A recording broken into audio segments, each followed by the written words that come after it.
You can hear Mr. Fetzko is joining us remotely, but he will weigh in on everything, and we'll look forward to hearing from him.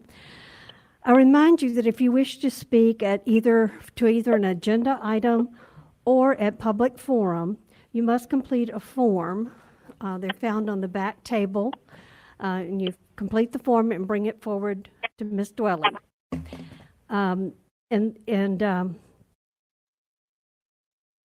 Please be sure to read the procedures on the back of the form, just so you'll know the rules and regulations governing our public forum. If we will have a number of speakers tonight. I already have several forms here, and I know that some of you are not in the room with us at this moment, but we will call your number, your name, and I'll proceed through it as we so we have several in the room and some that are waiting to be there. Also, if any of you are giving your time to another speaker, please indicate who that person is. Our rules indicate that you can give time, but no speaker can have more than 10 minutes. It is the board's practice that if someone were to pull something from the consent agenda, we will pull that item ourselves. Remember that the consent agenda items include curriculum and instruction, finance and business services, human resources, and operations. But you must submit your speaker form before we get to the consent agenda portion of our meeting. The meeting was properly advertised in the Pensacola News Journal on July 1st, 2020. Legal notice number 4209841. It is the tradition of this Escambia County School Board to begin our meeting with an invocation or a motivational moment followed by the Pledge of Allegiance to the flag of the United States of America. This month, Dr. Edler will lead us. Dr. Edler. Thank you, Madam Chair. It is my honor to introduce to some of you and present to others of you Dr. Floyd Peacock. He is the pastor of the New Birth Baptist Church of Pensacola. He has a congregation that is very friendly and very community-minded. Dr. Peacock, would you please come forward?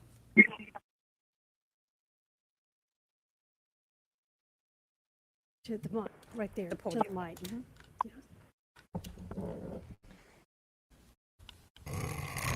Let us bow our heads. Father, once again, we come with bowed heads and humble hearts, thanking you for your many blessings. We thank you, Lord, for this meeting today. And as we open this meeting, we pray, oh God, that you would allow our hearts and our minds to knit together as one, knowing, oh Lord, that if you're in our midst, we know that everything is going to be all right. We pray, oh God, for... Someone muted you. Press star 6 to unmute. Pray, oh Heavenly Father, for all the committee members and everyone that has taken place in this meeting. We pray, oh God, that you would let everything be done decent and in order. For we know, oh Heavenly Father, that as long as you're in charge, everything is going to be all right. We pray for every speaker today, God. We ask that you would anoint them right now in the name of Jesus. And Father God, as they speak, let them speak with You unmuted yourself. We pray, oh Heavenly Father, for all of the families that have been affected by the COVID-19 virus. We pray for them. Give them comfort right now. Our children right now, God, just be with them and let them know, God, that you are still in charge. We thank you right now, Lord. We love you. We praise you in Jesus' name. Amen. Amen. If you would please remain standing for the Pledge of Allegiance to the flag. I pledge allegiance to the flag of the United States of America and to the republic which stands one nation under God, indivisible, with liberty and justice for all. Thank you very much. You may be seated. Oh. We may have to tell him we're hearing. Mr. Fetzko, we're able to hear you. Have you? I'll mute my phone at this point. Thank you. Okay. Yes, and I'll remember to ask you when if you don't, just unmute and get my attention. Okay. All right, thank you. Aye. At this time, we'll adopt the agenda. Mr. Superintendent, are there any additions or deletions? Yes, ma'am. There are just a couple on page 2 under curriculum, section L, other. Item 1 has been amended. Under page 3, finance and business service, section E, purchasing. Item 24 has been added. Page 4, human resource services, section C, risk management. Item 5 has been added. In section D, employee services, item 1 has been amended. And then finally, on page 5, under items from the superintendent, section 3, employee discipline, items B through E have been added. Thank you. State statutes and school board policy requires the changes made to the agenda after publications be based on a finding of good cause determined by the person designated to preside over the meeting and stated in the record. All of these were discussed at our meeting on Monday, yesterday. Board members, is there any objection to any of the additions to the agenda? No, ma'am. Thank you. So, I had a motion to adopt the agenda, right? Do I have a motion? No, you don't. Yes, thank I you. move we adopt the amended agenda. Thank you, Mr. Slayton. Is there a second? I'll second. Thank you, Mr. Adams. Any discussion? Seeing none, please vote. I'll need Mr. Fetzko's vote. Mr. Fetzko? Yes. Thank you. Yes. Approve, 5-0. Keep me on track, folks. At this time, our next item of business committee and departmental reports. We have our PTA presentation. We have the new Escambia County Council PTA PTSA's president with us, Samaris Kerwin, and I believe is Sarah your vice president. You'll tell me what her title is. Oh, she's my first VP. Okay, be sure you speak closely into the mic. Alrighty, will do. Good evening, school board members, Ms. Chairman, Superintendent, and staff. I bring greetings on behalf of Escambia County Council of PTAs. I am Samaris Kerwin, their newly elected president. And with me this evening, I bring my first VP, Sarah Wiggins. I want to begin by stating PTA's mission, which I believe is a great reminder as to why we serve. PTA's mission is to make every child's potential a reality by engaging and empowering families and communities to advocate for all children. With that said, this evening, I want to read to you Escambia County Council of PTAs, PTSA's position statement in regards to reopening of schools. This statement can also be found on our Facebook page. Escambia County Council of PTAs, PTSAs, calls for the safest environment for our children to return to school. We are encouraged by Escambia County School District's plan to reopen schools, ensuring the continuity of education. However, it should not outweigh the concerns of health and safety of our children, educators, school staff, families, volunteers, and community. We understand and appreciate that planning needs to be fluid, and we are grateful that the school district provides choices. ECCPTA recommends offering access to all families, regardless of language and social economic barriers. Outlined below are our positions on several topics as they relate to the reopening of the school district. Communications. ECCPTA urges the current superintendent and the school district to provide surveys and public forums for feedback and questions about Escambia County Public Schools' plans for reopening.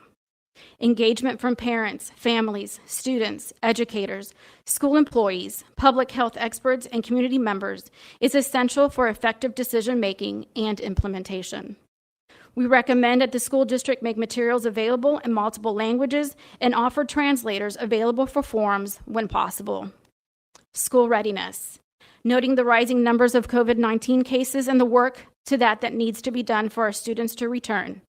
ECCPTA recognizes the need for the school district to work closely with the Florida Department of Education, the governor, when determining state start date. Standardized testing. We recommend that the need for the school district and the stakeholders to work closely with the Department of Education to suspend the Florida standards assessments for the 2020-2021 school year so that there can be a recovery of instructional time otherwise devoted to FSA testing. Attendance requirements. We ask that the school district consider amending attendance requirements and recognition awards. This will serve the community's health when pressure to attend school while sick is removed. Masks. ECCPTA strongly recommends masks in accordance with the CDC guidelines. We recommend masks, PPE, be available by the school district for all students, teachers, and staff, and worn while social distancing is not an option. We understand that the school district may need to make exceptions based on individual student and/or faculty needs. Social distancing. ECCPTA recognizes that a comprehensive plan for social distancing guidelines for schools is required prior to the reopening of brick and mortar. We ask that the school district publish the plan with time for input from the stakeholders, the children, educators, school staff, families, volunteers, and community. Sanitation and cleaning practices. ECCPTA recommends sanitation dispensers in all classrooms and passing areas. Highly used areas need to be cleaned frequently. Adequate custodial staffing should be available at all schools to ensure daily cleaning. We believe a best practice guide should be followed district-wide with frequent internal inspections. Confirmed COVID-19 cases. School districts should provide and publish a specific step-by-step plan for when a case of COVID-19 is confirmed in a school, with contact tracing included. We expect the school district to be transparent and proactively communicative about the number of cases in each school, allowing families to implement measures to slow the spread of the virus. Transportation. ECCPTA appreciates the transportation plan set by the school district. However, taking into account the shortage of bus drivers, ECCPTA strongly recommends the use of hand sanitation stations for students on and off the buses, the providing of masks and the encouragement to wear, social distancing when possible, and cleaning protocols that exceed the CDC guidelines. Technology. We encourage Escambia County Public Schools to continue to bridge the technology gap with the e-learning platform and Escambia Virtual K-12. This should include access to training for families and students, providing devices to complete the work and hotspots to those in need.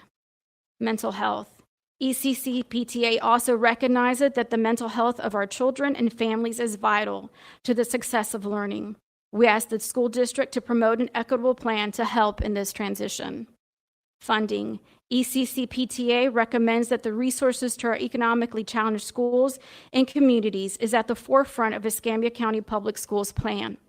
Funding is necessary to ensure that when our schools reopen, they have the resources needed to do so as safely and as successful as possible. Public funding must be the primary source without the reliance on PTAs and academic foundations. ECCPTA welcomes transparency, communication, and to be a part of the solution. Every child, one voice. Todos los niños son nuestros niños. On behalf of the County Council of PTA and our local units, I appreciate the opportunity to speak to y'all this morning, or this evening. Thank you. Thank you. And thank you for the work that you put in.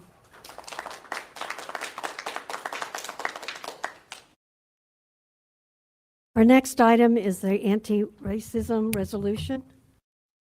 Yes, ma'am. Whereas members of the School Board of Escambia County, as well as the Escambia Public School staff, are saddened and outraged by recent events that demonstrate injustice and inequity. Whereas racism and hate have no place in our schools or our society, we must protect the constitutional rights of every person who lives, works, and learns in our community. Whereas we must act to stop injustice based on race, ethnicity, gender, socioeconomic status, political affiliation, or zip code that harms and anguishes people who are our families, friends, neighbors, students, staff members, and fellow Americans. Whereas education leaders are charged with ensuring that each of our children has equitable access to excellent educational opportunity. Whereas no student should confront bias, harassment, prejudice, or discrimination in our schools or communities. Whereas we must ensure that safe and enjoyable learning environments are established and maintained for all students in our community, and whereas our district can be and will be a sanctuary of safety in our community and a beacon of light for the world as we build and strengthen trust with those that we serve and we model the acceptance of all people. Now therefore be it resolved that the School Board of Escambia County, Florida does hereby stand steadfast in our commitment to foster an inclusive educational environment where every student, teacher, support professional, parent, and community member is treated with dignity and respect, as well as our commitment to continue fighting for justice and human and civil rights for all. Be it further resolved that a copy of this resolution be spread upon the minutes of the regular meeting of said board, and that a copy would be tendered to Ms. Trish Hightower, the chair of the board, on behalf of the School Board of Escambia County, Florida. Thank you, Mr. Thomas. Do I have a motion? Yes, ma'am. I'll move to approve the anti-racism resolution. Thank you, Mr. Adams. Is there a second? I will second the motion. Thank you, Mr. Slayton. Is there any discussion? Ma'am. Yes, Dr. Edler? Thank you. I'd like to continue the conversation that I started yesterday. Please get close to your mic. Thank you. That I appreciate the efforts and the intent to bring about a resolution for racism. I believe that it's overdue.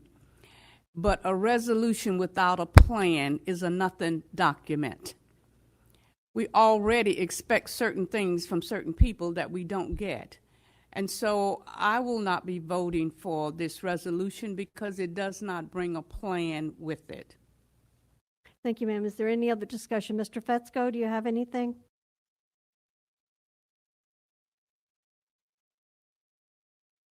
Anyone else while we're waiting for Mr. Fetzko? I just want to say, as I said yesterday, I asked that the resolution be put on the agenda because I wanted to affirm that this school board does in fact value all of our students. And I see this as a first step. We make the resolution, then we start moving forward with the plan. And that was my intent, so. Mr. Slayton? I'm sorry, Mr. Fetzko? yes, ma'am. I had nothing further to add. I said that I did unmute, and I'm ready for the vote when the rest of the board members are. Okay, Mr. Slayton? I'd just like to say I would like to commend and thank the chairman for bringing this forth.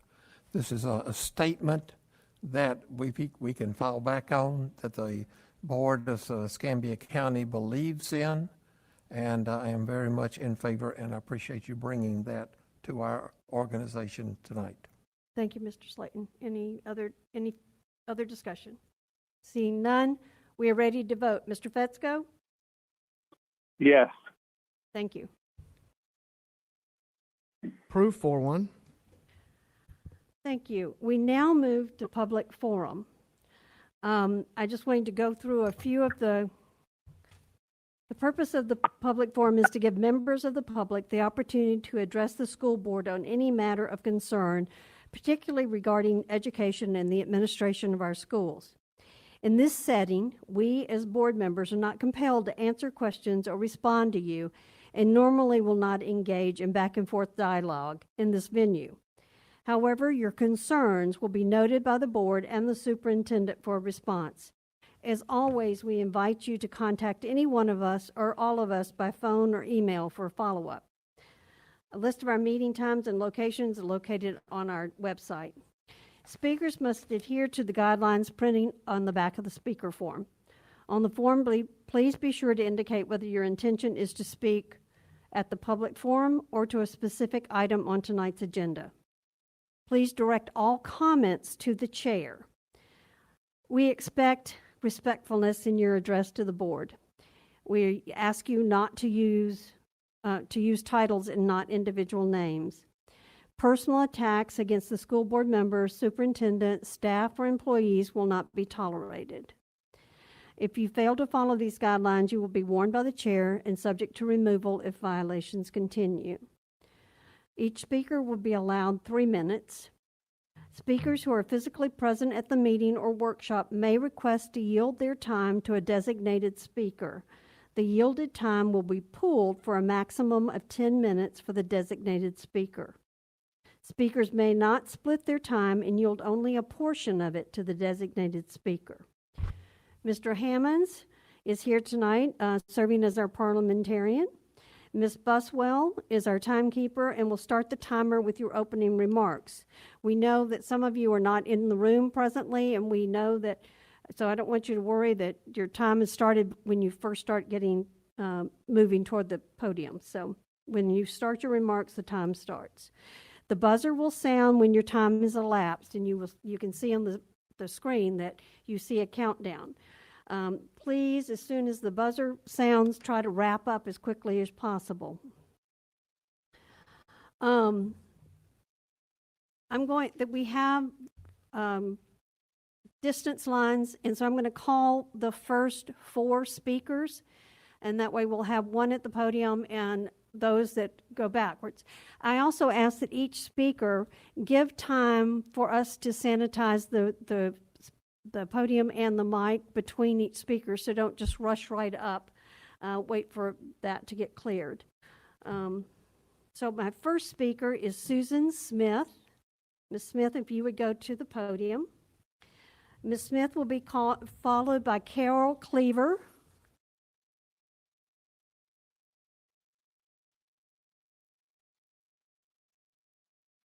And Carol's got a couple of people.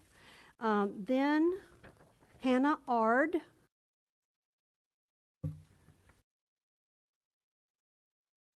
And Dory Nickerson. And after Dory, Melanie Johnson. I have more space back there. 2 more. 2 more. Jason Straub and Sarah Brummett.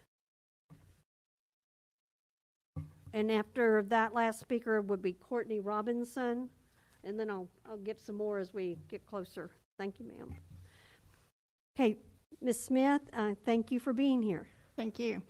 I'm here to address the board tonight on 2 issues. One is the COVID-19. I am so much for the children going back to school. I am a nurse. I have been for 42 years. If a member of the school board needs help, we're there. We have families. We have grandchildren. We have people working 24/7. Your grocery stores are working. Your pharmacists are working. Everyone's working. Everyone's taking a risk. And I'm here as a nurse to tell you, I'm putting harm's way every day with COVID-19. So I pray that we do get our kids back in school. My second thing is, having 4 kids in school and working at the schools, the school lunches have to be addressed. We throw thousands and thousands of dollars away every day just at Beulah Middle and at Tate High School. Something has to be done to overrule Michelle Obama's lunch reform and get food in there the kids will eat and not throw away. I mean, we're putting it in the garbage. Why not give it to the homeless? It's better than put it in the garbage. We have a state-of-the-art kitchen in Beulah. Why not cook our own meals? I know growing up, my grandmother cooked our meals. We had good food. But my biggest thing is, please, taking advice of these children, get them back in school. They don't need to be home. If you look at the CDC guidelines, there are probably less than 1%, if even that, probably 0.5% of children who have COVID-19. It's been proven they cannot pass it to an adult. So the fears, I'd like to see where they're coming from and hear, feedback from, your outputs of what's going on. I just don't agree with it. I mean, if I can go to work every day and not know what I'm taking care of and put myself at risk, school teachers are the same entity. They take the same oath we take to protect and teach our children. I take an oath to protect and serve. My son-in-law took an oath to protect and serve at the sheriff department. My brother-in-law's a fireman. We're all out there 24/7 taking care of this community. I'm asking you to take care of our children. and put them back in school where they belong. Well, I'm done. Thank you, Ms. Smith. Carol Cleaver, well, wait, yeah, and Carol, there, Lizetta Guttery and Mason Guttery are donating their time, correct? Yes.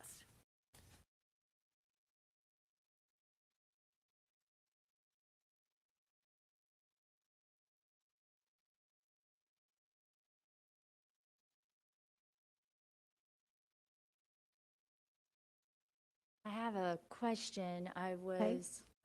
Mr. Battery donated his time so I could speak to something on the agenda. Do I Oh, come? okay, let me look. This is the public forum. So would you like me to come back up a second time for that separate item? Okay, well, so is he donating his time to you to speak now or when you talk about the other item? Donating it for the agenda item. Okay, so, but you are taking his, I'm taking Lizette okay, Guttery's so you get time. 6 minutes is what you're getting. Getting 6 minutes right now, 3 And then you'll minutes get for 6. the agenda. Okay. Do you have another speaker form in here that I don't know about that says you're speaking to the agenda item?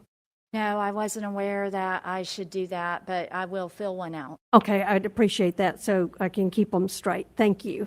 Okay, Thank you. So I'll speak to public forum now. okay. I'd like to open by thanking Superintendent Thomas for causing me to have to completely rewrite my remarks. And thank you also, Representative Hightower, as well. If the board approves the delay of face-to-face schools tonight, and I hope that they will, it will give us some much-needed extra time to continue our efforts to mitigate this crisis. In Escambia County, the number of positive cases increases by the hundreds daily. Our community centers, City Hall, courthouses, the Florida Emergency Operations Center, all of them are closed down because of too many positive COVID cases. I can't even walk inside of a McDonald's right now. It is drive-through only. But the Commissioner of Education expects me to sit inside of my classroom for 90 minutes with 20 kids and poor ventilation. It's an insult to me and the kids. This is not political. This virus does not care that it is an election year. I love my students, and I'm not interested in using them to further any agenda. This is about the fact that Escambia County hospitals have had to close down to visitors due to the threat that the virus poses right here. This is about my coworkers at just one school. Some of us have been sick this summer. One of us has already lost a loved one. One of us has a loved one on a ventilator in the hospital right now. The risk is too high. How many students will carry the virus home to a grandparent or a sibling or a parent, even if they themselves don't get sick? Will they make learning gains while their caretaker is in the hospital? Our superintendent has done the right thing. Our mayor has done the right thing. Now it is time to turn our attention to our county commissioners, our governor, and state surgeon general to do the right thing. We cannot waste this time. We must use this extra month at home to quell the virus in our community. We must ask our county commissioners for a mask mandate. We must ask them and our governor and our state surgeon general to recommend that people stay home whenever possible. We must ask our senators to pass the HEROES Act so that people are protected if they do have to stay home from work. This global pandemic will not be solved by one local school district. It will take the partnership of communities, counties, states, and our nation. We must hold our leaders accountable to keeping us safe. I would like to end by asking the board to recognize all the people in the room and outside of the room tonight that care about the health and safety of our students. When we return to schools, we need help from you. We need students mandated to wear masks, and we need cleaning supplies guaranteed in every single teacher's classroom. and all buses. We need those cleaning supplies in our classrooms. We are willing to do our parts. I will wipe down my desks. I just need the supplies to do it. We love our students and we are devastated by these realities. It breaks my heart to know that I will not be shepherding new sixth graders around Ferry Pass Middle School this August, and that I won't be getting them used to middle school, and that I won't be getting them excited about science experiments. I'm not happy about that. I want to be at work. But while I am saddened at these facts, I don't want to live with the probable and potential deaths that will come if we open schools without safety in mind first. We must ignore the rhetoric, and we must use data and reason as our guidelines. Please do not open brick and mortar schools before our positivity rate is below 5% and case numbers have declined for 2 weeks in a row. Thank you. Thank you, Ms. Cleaver. Our next speaker will be Hannah Ard.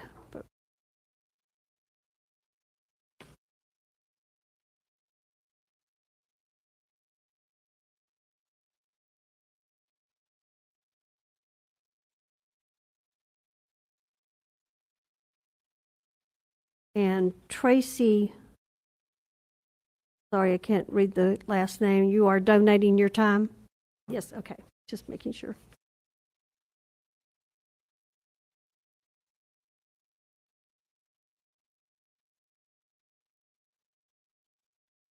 I'm set. Thank you, Hannah. Okay. Good evening. I'm A little Hannah. closer to the mic, please. I'm Hannah Ard. I am coming on behalf of me. My children. It's okay. We're fine. Take a deep and other breath. faculty and staff. I too revamped my speech from the announcements from today, so much so I don't have one. But I did want to talk on an issue that is near and dear to me. It's very nice to have somebody clean the podium for us in between each speaker, but in the classroom we don't have that luxury. And so when we have social distancing in here, we don't have that luxury in a classroom. We will have students in every single classroom closer together than what is displayed in here. It's just not feasible. It won't happen. When we talk about cleaning our schools and having extra hand sanitizer and having extra cleaning supplies, since I've been a teacher, I haven't had my room cleaned ever. The trash has been taken out. It's never been swept. It's never been cleaned. And so the image that we're giving that we're cleaning is really, teachers don't have faith in that. Teachers don't have faith that we're really will have cleaning supplies, and we will have janitors. Janitors are paid minimum wage. They're always short-staffed. They're never around. So typically we do all of our own cleaning, and then I work very closely with our teachers who are on my campus. And so daily, in the past few weeks, I've had teachers call me every day. Hey, Hannah, I think I'm going to, resign. Hey, I'm going to put my leave of absence in. Hey, I can't deal with it anymore. And so as we approach the school year, the high rate of teachers quitting and putting in their leave of absence and retiring is an alarming rate. The teachers who haven't done it yet and the teachers who already have are combining daily. And I feel like if we don't continue to reevaluate, we do have a pushback date. It's great. I think that gave us some hope. I think a mask mandate would give us some hope. But as far as teachers who are actually going to be in the classroom this school year compared to what we're looking at is going to be an astronomical difference, because they are looking for other jobs. I'm looking for another job. I'm looking for other resources. I'm looking for other income. Both my kids are going to be learning remotely. They're not going to school. And so I feel like as we continue to reevaluate,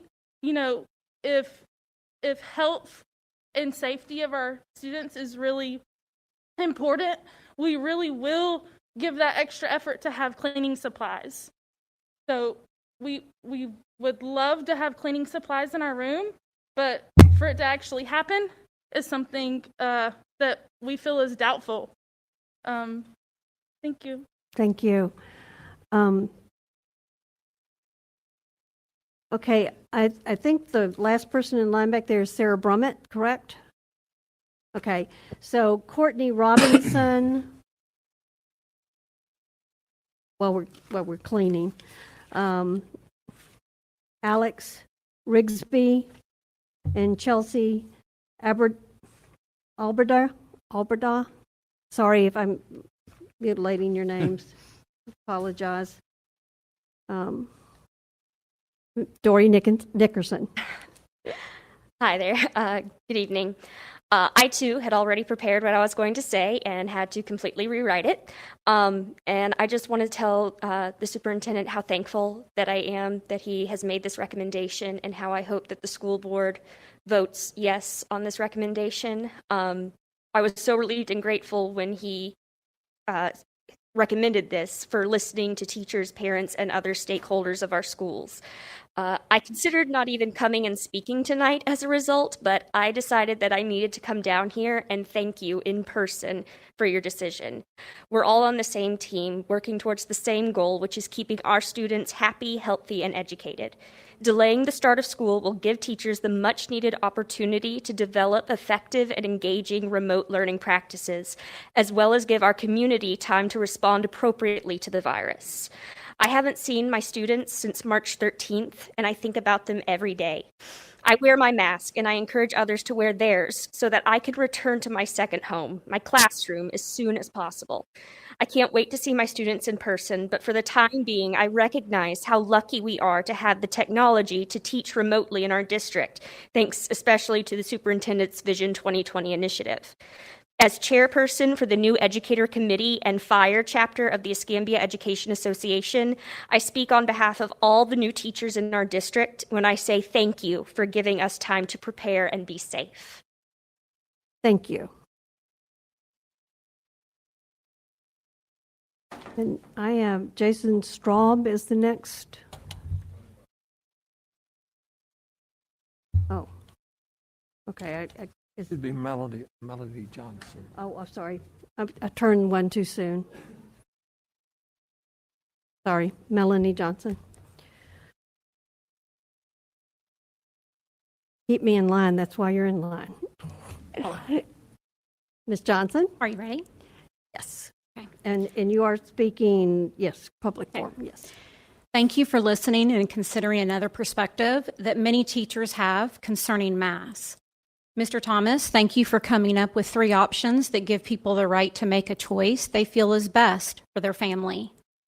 Let me preface my point of view with I'm in no way negating the need for masks when social distancing can't be accomplished. For those not comfortable teaching face-to-face, they're given an option. There are many of us who oppose mandating the use of masks all day. This goes against our belief that herd immunity is what will get us through this. As you know, herd immunity allows our bodies to breathe in fresh oxygen and antibodies that will improve our immune system in the event that we get the virus so that we can fully recover. Breathing in carbon dioxide all day does the exact opposite. It decreases our immunity greatly, putting us at even a greater risk. Wearing masks all day creates a whole host of negative effects and illness. It affects the brain with less oxygen, creates a carbon dioxide toxicity. Masks can hold bacteria that will get into your lungs and make you even more sick. And low oxygen in your blood makes it even harder to fight off the virus if we ever were to get it. Doctors have found that 44% of the viral particles still pass through the mask. Instruction with masks will decrease the understanding of the lesson, which will lead to increased frustration when instruction on a daily basis can already be a challenge. Much of the instruction includes body language too. Our children rely on us to see praise and feedback just by our face. That will be lost. If masks are mandated, that will create a disruption where children are playing with it, touching their face 10 times more, or parents are complaining if a child doesn't have one. We're focusing on masks when there is a 99% success rate of healing from the virus. We didn't do that during flu season. A doctor in Ireland did an extensive study in Ireland where when they went back to school, the transmission rate was 1%. Mandating is such a strong verb. It means that you're taking my and my students' rights away from me to keep my body healthy. Those who choose to wear a mask have that right too. Those not comfortable being on campus around others get to teach remote. But what about my wish to increase my immunity and avoid carbon dioxide toxicity? We're focusing on mandating masks when the percentage rate of transmission is low. Sports and daycares have resumed with no problem.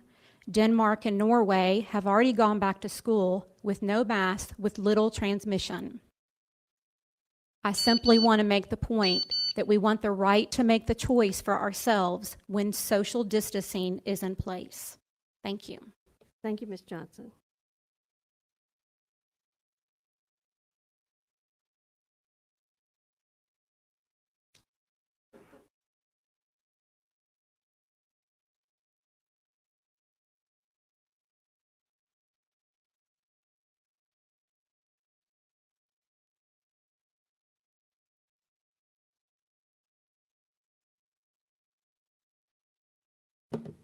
Good evening.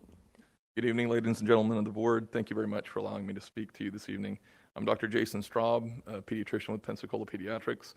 One of my partners, Dr. Tony Petronero, is with me, as well as several of my partners outside of the room. We're the largest private pediatric group in Northwest Florida, 21 providers, 6 locations in Escambia and Santa Rosa County. I'm here to offer a statement from our group regarding the current state of affairs, talking about opening of schools in the middle of this pandemic. So in general, children do fairly well with this virus. We're aware of that. There are exceptions. Some children get extremely sick. Also, it does not look like they're huge spreaders of the virus. However, it does occur. Recently, a very large study came out from South Korea that shows that children 10 to 18 do not have a decreased rate of transmission. They transmit the virus just as much as adults do. So the notion that the older children are not going to be spreading it is false, apparently. We are very concerned about this.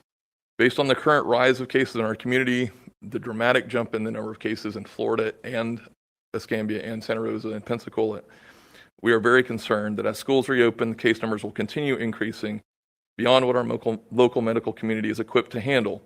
This virus will spread not only to students, but to their caretakers, teachers, and school staff as well. Taking this into consideration, we can support those families who make the choice of keeping their children at home to minimize the expected rapid rise of cases. There are some children who can safely and successfully participate in at-home learning in some form. We fully realize that this is not an option available for all families. In general, though, the fewer students physically present in the brick-and-mortar buildings, the safer it will be for all concerned. Fewer students in the classroom will make it easier for teachers and staff to practice and enforce the necessary health measures needed to try to minimize spread. Our practice supports delaying the opening of schools in Escambia County, and we appreciate that the superintendent has recommended this. At a minimum, we also recommend schools also require mandatory mask wearing. A mask recommendation will result in children not wearing masks. If you recall your high school days, peer pressure is very strong. Thankfully, as a pediatrician in the office, I wear a mask all day long, 8 hours a day. Thank goodness I don't have problems with carbon dioxide building up in my system. Thank you. Thank you so much.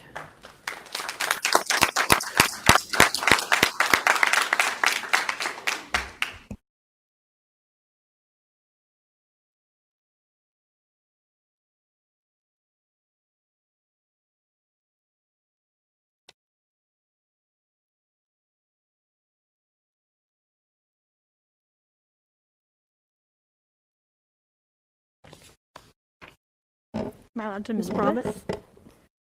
All right. Hi, my name is Sarah Brummett.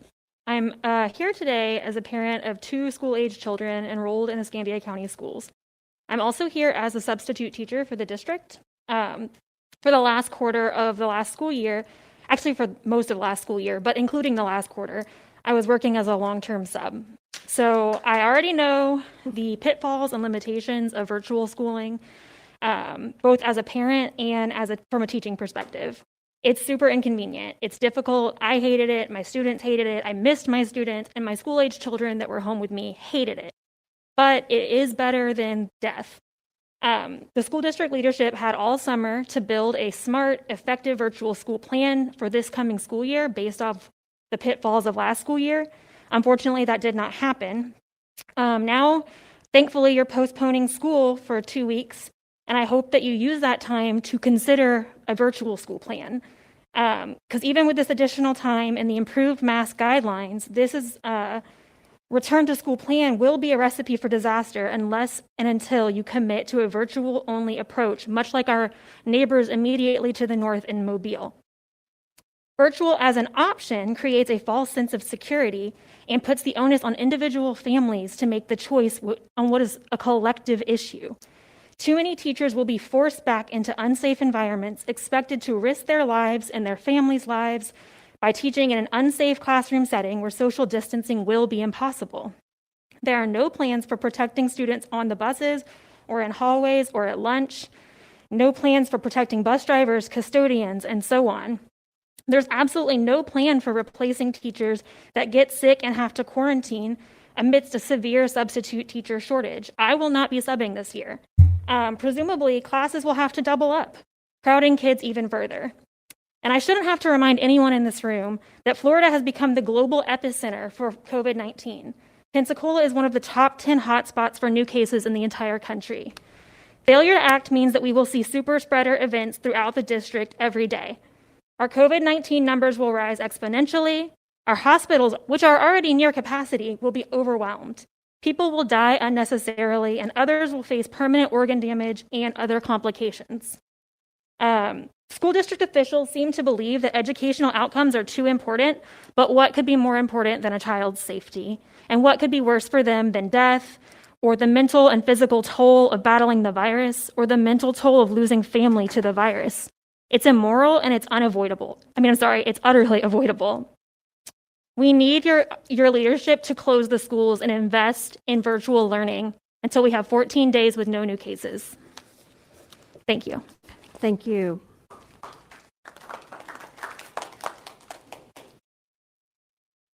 Did Lizzie Foxhall, did she come in? Have you got a list back there, sir, that you're helping me with? Okay. I don't have any names. What do you mean? Sarah Brummett, but who's the next? Oh, it's the next after Cheryl. After Sarah, it was Courtney Robinson, and then Alex Rigsby, Chelsea Alberta, Lindsay Foxhall, and after that would be Sarah Backus. Hello, everybody. I am here to express my concerns. As a teacher of Escambia County, I am not sure how our students will do in the classroom. Being crammed into a classroom with the numbers of COVID cases rising every single day.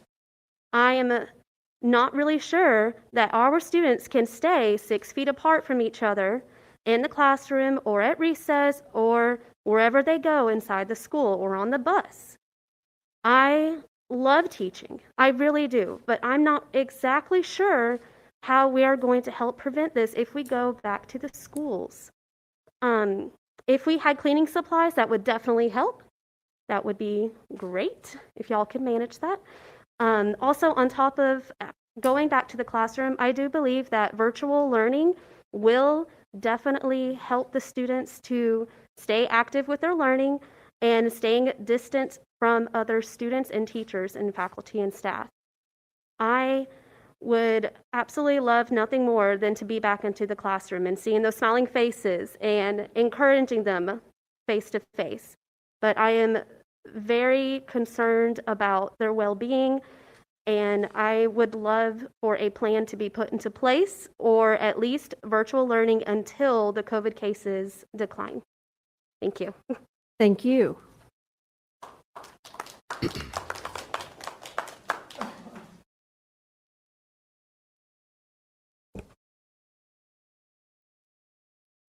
Mr. Thomas, at the end, do you want to address some of the concerns that I you, will. okay?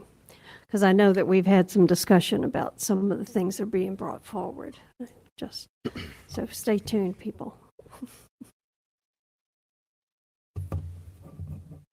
Alex Rigsby, welcome.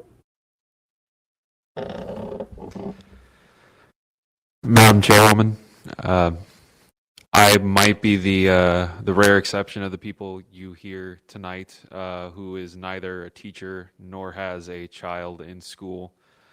But I do have people that I care about. I have a teacher who is my girlfriend, and I have a mother, as many of us do. My mother, in particular, is currently at home battling brain cancer. I and all of my family have been born and raised in Florida our entire lives, not a claim that a lot of people can make. And my father has to go out every single day and get stuff for them while they're holed up in their house. Because despite politics or anything else, he takes the coronavirus very seriously, as do a lot of people. And as many people have pointed out, Florida is absolutely an epicenter of the United States' current cases of the coronavirus. And just because my father isn't going into a school every single day and my mother isn't going into a school every single day doesn't mean that he won't have to interact with teachers. He won't have to interact with children. He won't have to interact with the spouses of these teachers, who will inevitably contract this. I don't have to speak to whether this can be transmitted through children. You had a doctor who told you that. And I haven't done the proper research myself to tell you how much it can be spread through adults, that I feel that I can speak with the nuance to discuss that with you. But I know for a fact it has, because I know people who have lost their parents because of this thing. And we've already seen, and that's prior to packing children in rooms smaller than this, teachers in rooms smaller than this, and creating a whole nother wave of this thing just with that single act. And I don't come here today to give you a recommendation as to what should be done on that. I'll let the people in red behind me decide that. But I do know that something needs to be done to protect the teachers. Something needs to be done to protect the students. And we all have people. We need to do something to protect the people that we love. Thank you.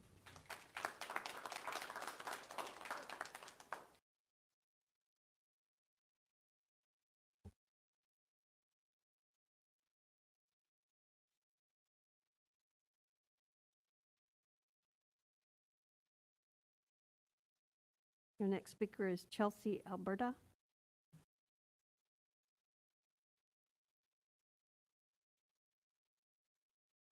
Yeah. My name is much easier than it looks, I promise. It's just Alberta. I tried to make it something else.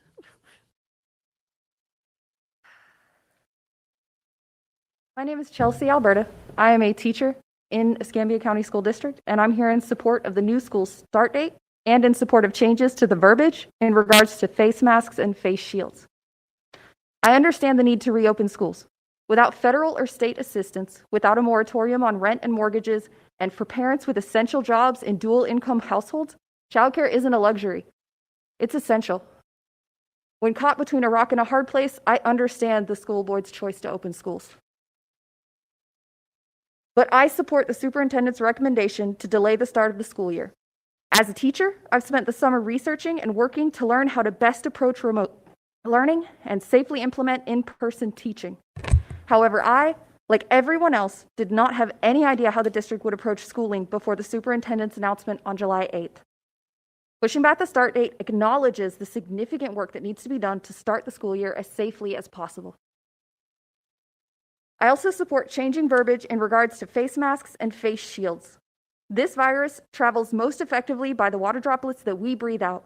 If you have ever seen someone's breath on a cold day, then you know the minimum distance that these droplets can travel. Masks and shields catch these droplets before they come out of the mouth, cutting down the virus's ability to travel and drastically reducing the likelihood of infection for others. The new language that the superintendent is suggesting would allow principals and teachers the autonomy to require face masks as needed to keep their students safe.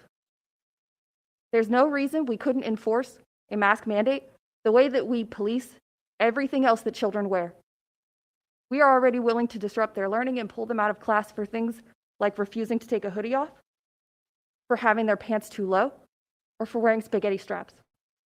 There's no reason we can't have similar rules when it will save their lives.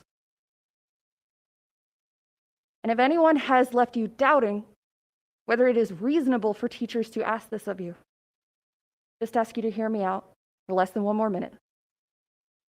I'm going into my 3rd year of teaching. I started teaching for the same reason that most of my colleagues did. I saw a need.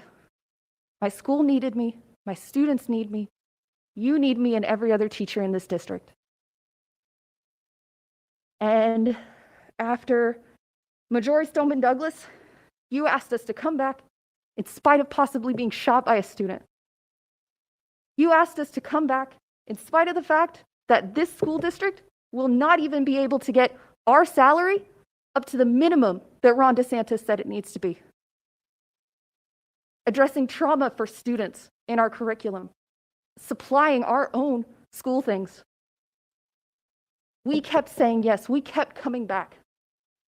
And now you're asking us to endanger the lives and the health of us and our families, and we're not saying no.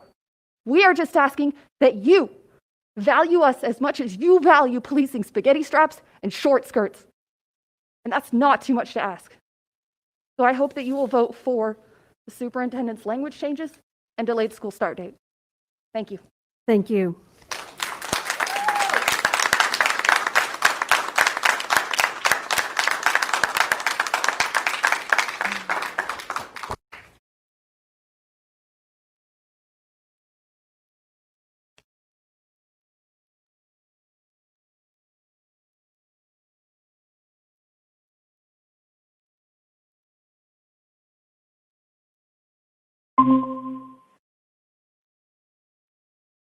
So I have Lindsay, and then Sarah Backus, then Rebecca Van Fleet,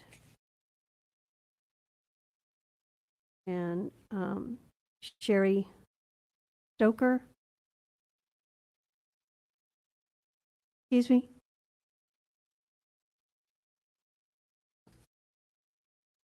Oh, I'm sorry, I see that, yes, okay. And then Darzell Warren, see her back there, okay. And after Darzell, Hugh King Sr., and then Ms. Johnson, or, okay, right. I just wanted to see where I was going there. Lindsay Foxhall. Thank you for being here. Thank you. Hello, my name's Lindsay, and I'm a second grade teacher. First, I'd like to thank the superintendent for his recommendations today. I know they were based on parent choices for remote and virtual, and to help better prepare for remote instruction, which I fully support. With the recommendations, I still believe we need to plan for safety first. We teachers and many parents know that schools are the center of our community, and our reach goes further than just teachers and students. There are about 46,000 teachers and students in this county. With the average American family size being 3, we can estimate about 138,000 people in this county are a student, teacher, or family member. This number does not include administrators, support staff, custodians, cafeteria workers, substitutes, and all of their families. The population of Escambia County last year was a little over 318,000, meaning teachers, students, and their families alone make up about 43% of the entire Escambia population. Should we be planning to put our children, teachers, and staff in closed spaces, crowded places, and in close contact settings right as our numbers are peaking for COVID-19? Are we really ready to risk almost half the population? We know children can get it because recently a third of the children who tested in Florida tested positive for the virus. We're worried. I can tell you as a teacher, we're very aware of the conditions in schools with the lack of custodial staff, lack of bus drivers, and lack of substitutes. And this was all before schools closed down in March. Teachers are not asking to be treated in a special way. We're not asking to take a longer vacation, and we're certainly not ready to give up a career that we are so incredibly passionate for. All we're asking is that you consider the safety of the entire county because we know how embedded the schools are in the community at large. Let's open safely, hopefully remotely, not in a way where it risks the health of so many and overwhelms our hardworking medical professionals. Parents have choices, but most staff and employees have none. Thank you for your time. Thank you.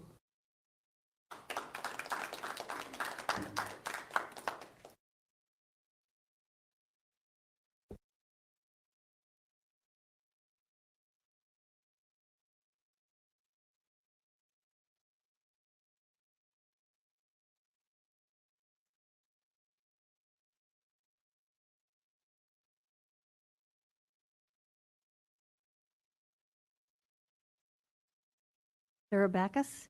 And I have two forms, but it's you want to do public forum, right? Yes, Okay, thank you. Just What was the name again?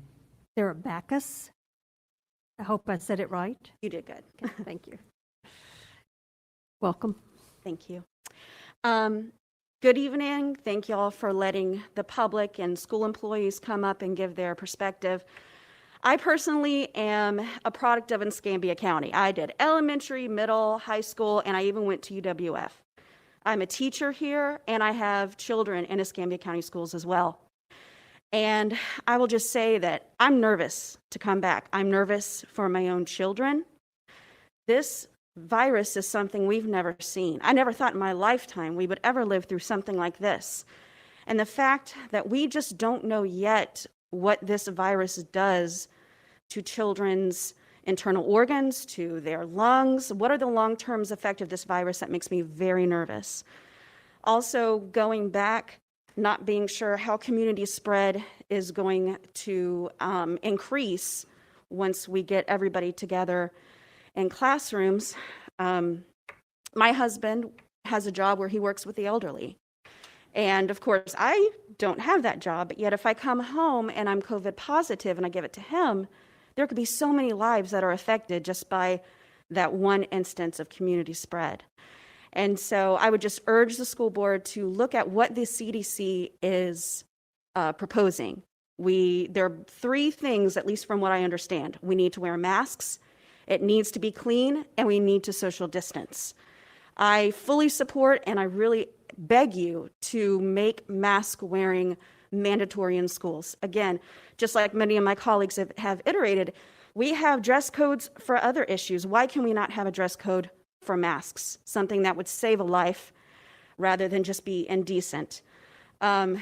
Distancing. We need to make our classrooms as small as they can be. And that might take some creativity. I mean, I'm just going to throw some crazy things out there, but all of the community centers are closed right now. Why can't some of those spaces be used to spread out classrooms, and specifically spread out middle and high school, because of the recent study done in South Korea showing that children ages 10 and up spread the virus just as easily as adults. Why can't we have juniors and seniors be completely online? Kids that are old enough to drive themselves, responsible, hopefully enough to monitor their own education system.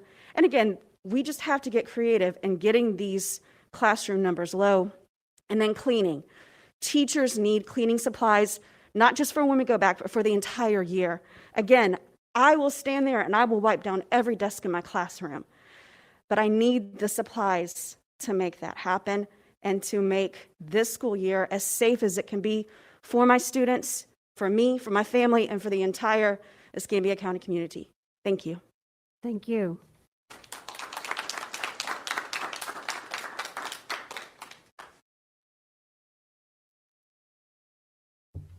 Rebecca Van Fleet will be our next speaker, and she has been given time from Sherry Stoker, so she will get 6 minutes.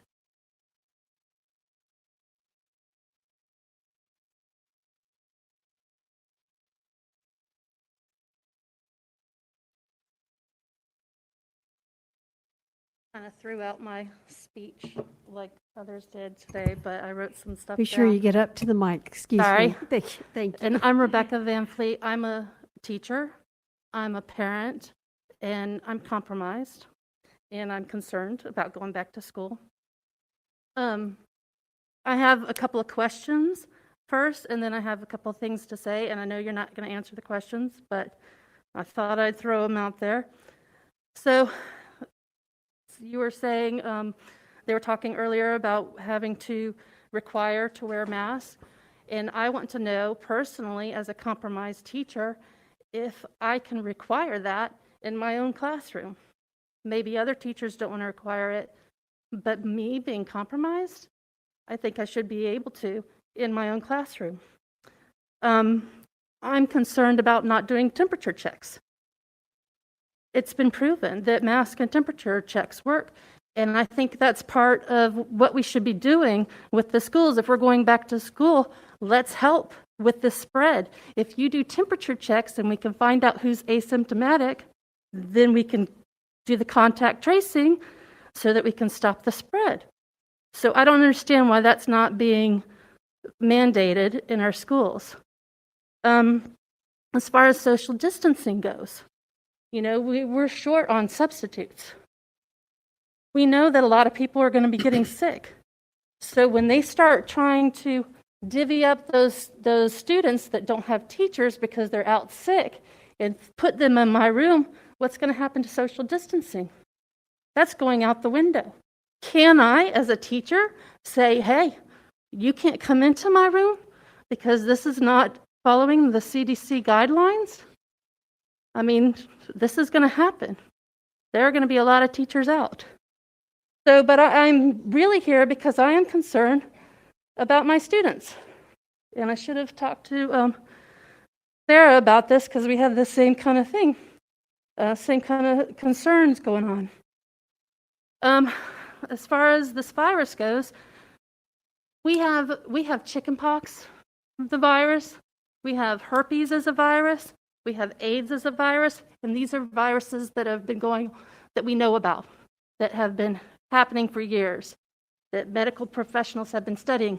All three of those viruses are viruses that are lifelong, that they don't have things, there's no cure for them, and they affect your body for your life. And we don't know about this virus. They don't have enough data. It is a new virus.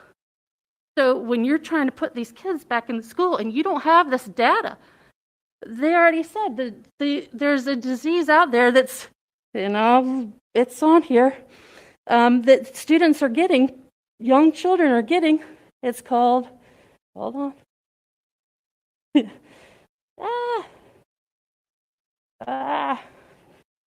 I think it's PMIS or something, that it's affecting children's lungs and their blood flow. We don't know that this is going to be affecting them lifelong. And it says 1.7% of these kids are getting this disease. Well, I looked at the data. There's the data that I was looking at, 41,000 kids in Escambia County District. 1.7% of that, that's 700 kids, about roughly 700 kids that might end up with this. That could be lifelong, that we're putting this through. In my own school, there's about roughly 1,100 kids. That means about 20 kids will end up with this. And we're putting them in that. And I don't think that's right to use our kids as guinea pigs. We don't have enough information, and we can push this back as much as we can so that medical professionals could study this more and find out what's going on. And we can push it back. I don't understand why we aren't doing that. I don't understand why we're not doing that. Teachers. And wait, I said 20 kids. That's not even including the fact that minorities get this disease more often than regular kids. At my school, 54% of the kids are minorities. So they have a 5 times more likely chance of getting this disease. So when I say 700 kids in this district, I get it, it's going to be more than that because we have more minorities in this district. We're going to see more kids dying. I don't want to see my students die. Teachers, 1 in 5 adults get this. If there are 5,000 teachers in this county, that's 1,000 people that are going to end up with this COVID. And I don't want to see one of my coworkers, because I love my coworkers. Best school I've ever worked at. And I don't want to see them die. And we've already seen some of our coworkers who have a brother, a sister on a ventilator. Family members have died already. I don't want to see this. I'm concerned. And as far as making this choices, you know, you said we could do some online. My understanding is that I will have to teach some classes face-to-face. I'll be able to teach some online, but I'll have to teach some classes face-to-face, and I'm concerned. Go ahead and finish your thought. Okay, thank you.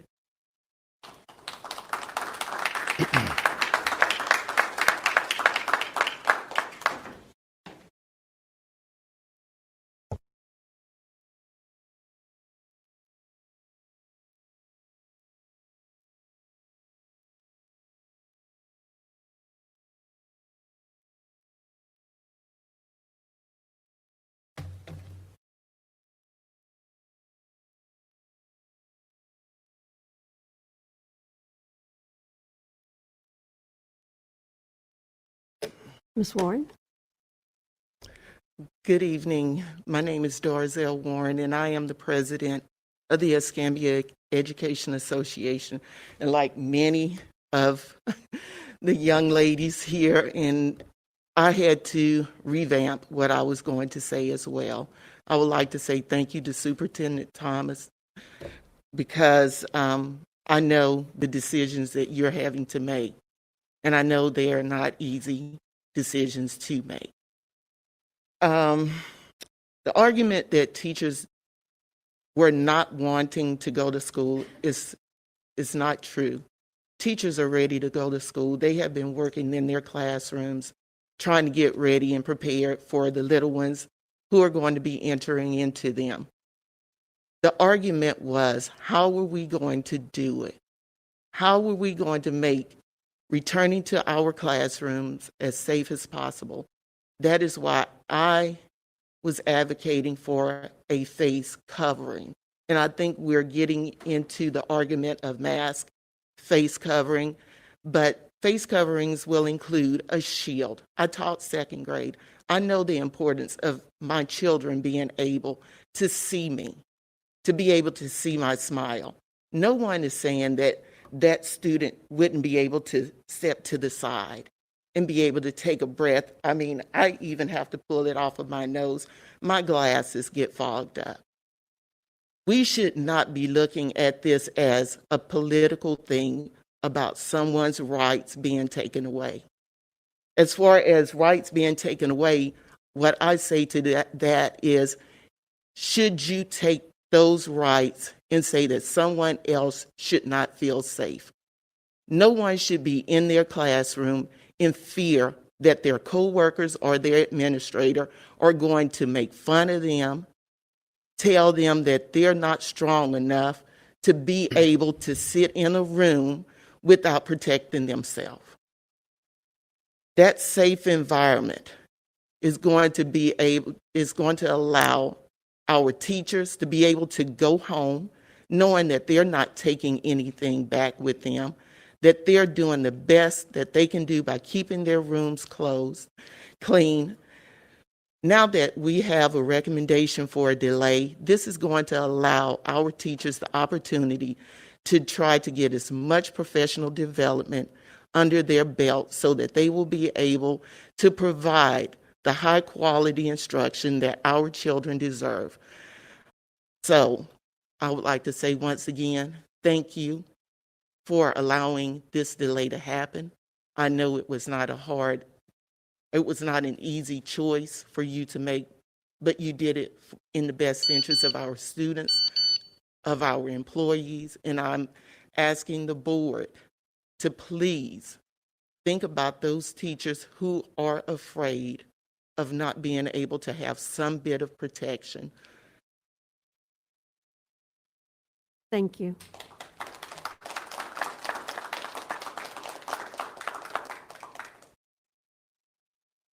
Our next speaker will be Hugh King Sr. Are you speaking to public forum or to an agenda item?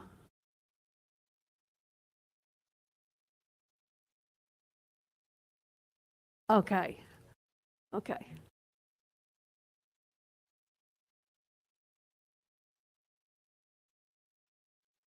Madam Chairman and my representative, Ms. Edler.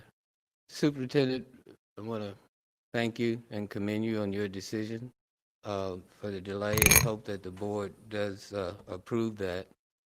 You know, these are some very perilous times that we're living in.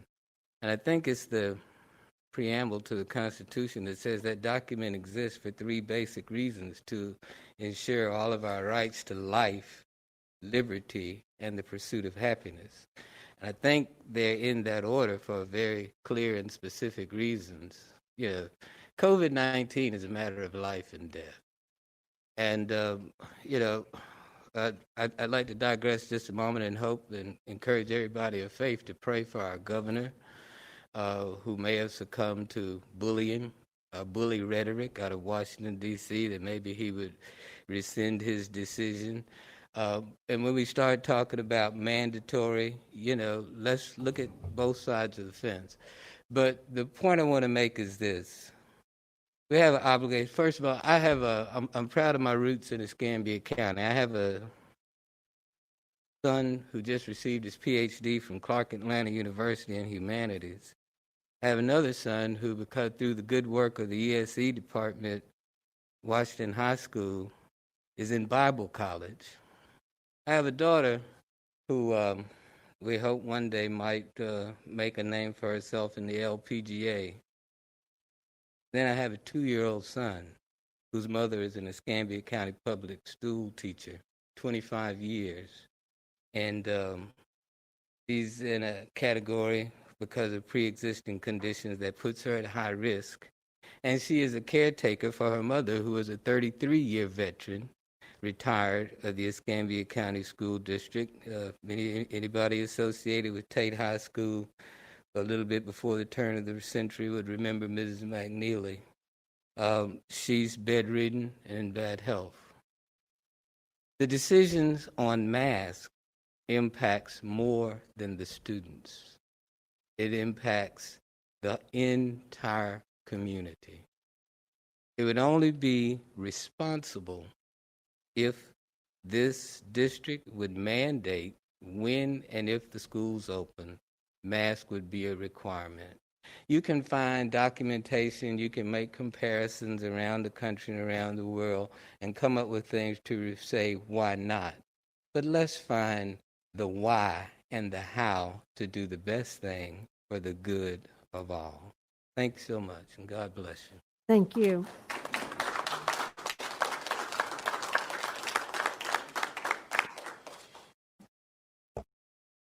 I have Ms. Johnson and then Chester Randall and Larry Downs Jr. Johnson. You'll have to help me with your first name. Oh, it's Zena? Okay, I guess I was reading them all together. Good afternoon. Thank you so much for allowing me to speak. just want to say thank you to Mr. Thomas for primarily delaying school, and hopefully the board will vote for that. But I just want to say that I recently, well, not recently, but I previously worked at International Paper, and it was a really dangerous job. And we had OSHA to primarily make sure that all the guidelines was in place to make sure that if I had any issue or something I had a problem with, that they made sure that those issues were resolved, that I couldn't be hurt. I wouldn't be hurt on my job. But with this COVID being so new, I want to make sure I tell you that I'm a teacher at Bellevue Middle School, and I love my job. I love my job. But for me to be going back to the classroom and have this anxiety, I shouldn't have to have an anxiety like that. I don't have OSHA. I don't have any other type of guidelines to go up under to say that I should be protected. I feel that I've worked for the district for, I think it's 16 years now, and I love my job. I shouldn't have to have so much anxiety about going back to the classroom. And even not just for me, I'm an advocate for the students. My students, most of my students live with grandparents, aunties, or great-grandparents. Even if they did receive the virus, would they have the proper care, the proper medical treatment that they need to make sure that they're cared for? I want them to be safe. I don't want one number to go up. We got 144 deaths. Do we have to add another one? Does it have to be at our school or in Escambia County? I don't know all the answers, but I do have the questions. Do we even have the disinfectant spray at our schools, the UV lights? Do we have any of that in place? I'm not going to put it all on the custodians. That's a lot of work for them. They're already overworked, understaffed, and I'm not putting the fault on them. But with this situation being here, are we looking at other new avenues to make sure that the teachers, the staff, and the students are safe? Because there are other things that out there, other devices that we can make sure when we do go in, yes, when they touch that surface, it's already clean. Yes, it's been sprayed down last night. I want to make sure that I'm safe, my students are safe, and my staff. My mother is very sick. And for me to go home back to her and take her something because of me, because I can't get to her, because I can't visit her, that's unfair. I had OSHA to cover me, but what's covering me now? I'm asking the board to cover each teacher, each student, each staff member that's on the campuses. I love my job. I want to go back to my job. But when I go back, I don't want to have to be so scary about going back to my job. I love it. I mean, I don't know what else to say, but I shouldn't be so fearful and have so much anxiety because I didn't know what I was going to do. I was just so happy that you gave an opportunity to give another 2 weeks for me to just calm down, calm my nerves, because I want my kids, my students, when I say kids, my students to be safe, and I want to be safe. Thank you so much. Thank you.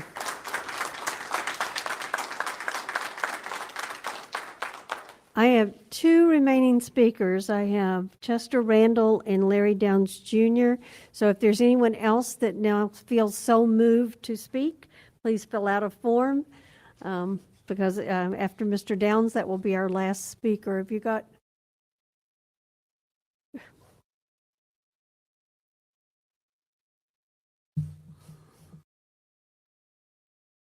Mr. Randall? Yes, ma'am. Good afternoon. I am a bus driver. Thank you. I'm speaking in behalf of the bus drivers. I'm speaking in behalf of myself. Over the time I've been driving, there have been difficult times just dealing with referrals or writing up these kids. Now we have coronavirus. And what I need from this board, mandatory, that these kids, when they get on that bus, that they have a mask on. I don't have a device in my hand to take temperatures. I don't have time to do that. My job is to get these kids to school safely. I am driving now. I'm in the midst of the program right now. I'm driving for summer. I'm driving these kids to summer school. And you know where they wear their masks? They wear their masks up under their chin. I don't have authority right now to say, put that mask on, because I will run into other situations with you all as the board that I don't have that authority to say that to them. But as far as my health goes, when they get on that bus, it should be mandatory that they have a mask on. The transportation department has provided us with a technique of doing after they get before they get on and when they get off. But that's not 100%, but it's better than nothing. So I'm saying to this board and whoever has authority to do anything, they need to make this mandatory and look into some other things of being safe for these kids on the bus. And I see them take the temperature at the school, but they don't take them when I see them. Take them after I see them. So what I'm saying, protect me, protect them, and make it where we all can get to school safely. And when they come back to me, get them home safely. But I need that authority on that bus to say, put a mask on. I need that. If I don't get that, I got them breathing on. I got one little kid right now does not wear a mask, and when he speaks to me, I guess he said, well, this is an old guy, he can't hear. So he got to get in my face to tell me what he wanted to tell me. And I say, you can't do that. You have to give me some distance. But he don't understand. But if he has the mandatory having that mask on, even if he don't understand it, and if he do, I can still deal with him and talk with him as a person on that bus. So, like I said, everyone that have came to you, they're not in the midst. I'm out there now, and I know what I'm saying, know what's going on. Thank you. Thank you, Mr. Randall.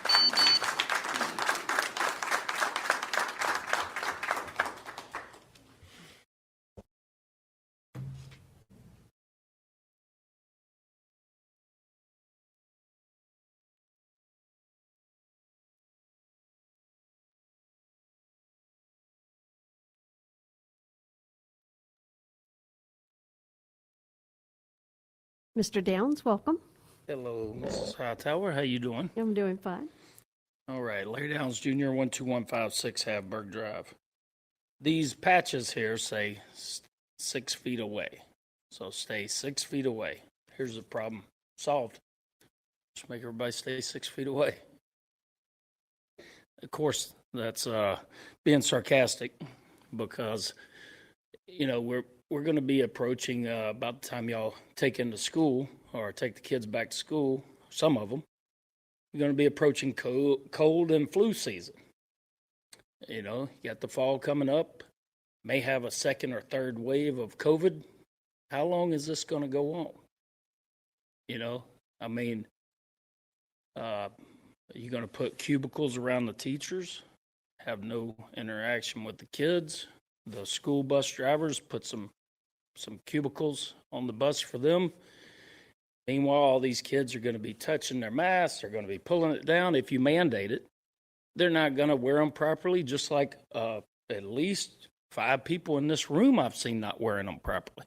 Then they touch their mask over and over. Dr. Fauci said this in the beginning. He said that a mask oftentimes does more harm than good. And that is the truth because we all touch our face all the time. There's no way to stop it. I have thousands of pictures here around this whole town of people with their masks down, touching it, putting their hands in it, nose, eyes, everything they're touching. I just don't, I mean, how long? The experts know nothing about this. They know nothing. About every month or so, I get something new out. No mask needed. And then all of a sudden, we need a mask. Everybody needs a mask. They know nothing. And I'm just up here. All 3 of my kids went through this Escambia County School District. My wife's a school teacher here of 18 years. These teachers here don't represent all the teachers. You know, there's a lot of teachers who don't want to wear a mask. I can tell you. I know a ton of them. I do a lot of plumbing work for them. And just to give y'all an idea, it's amazing how people want to mandate a mask, ask us to wear a mask into their house while we're doing plumbing. Yet they don't have, they're not wearing a mask around us the whole time we're working there. Like, you wear a mask. Well, we'll do it. We'll do it. Whatever a customer wants, we'll do. But isn't it amazing how they don't care about us? Now, I'm not concerned with it at all, because to me, this is another flu. And we're going to bankrupt this country. We're going to bankrupt this school system. We're going to bankrupt this county. We're going to bankrupt this state. Y'all watch. Good day. Thank you, Mr. Downs. We have one more speaker, Anthony Pietranero. I'm glad you helped me with that. Here, Anthony.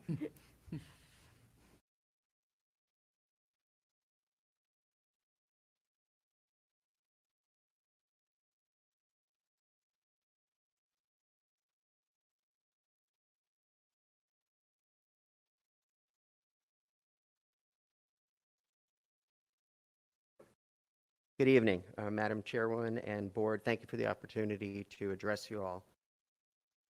I just wanted to say that I've been sitting down and listening to everyone speak. I'm a pediatric physician who did my training here at Sacred Heart Hospital about 30 years ago and have recently returned to the area to continue my career. And I have to say that since COVID began, the parents that have been coming into my exam room have just been so thankful for the teachers.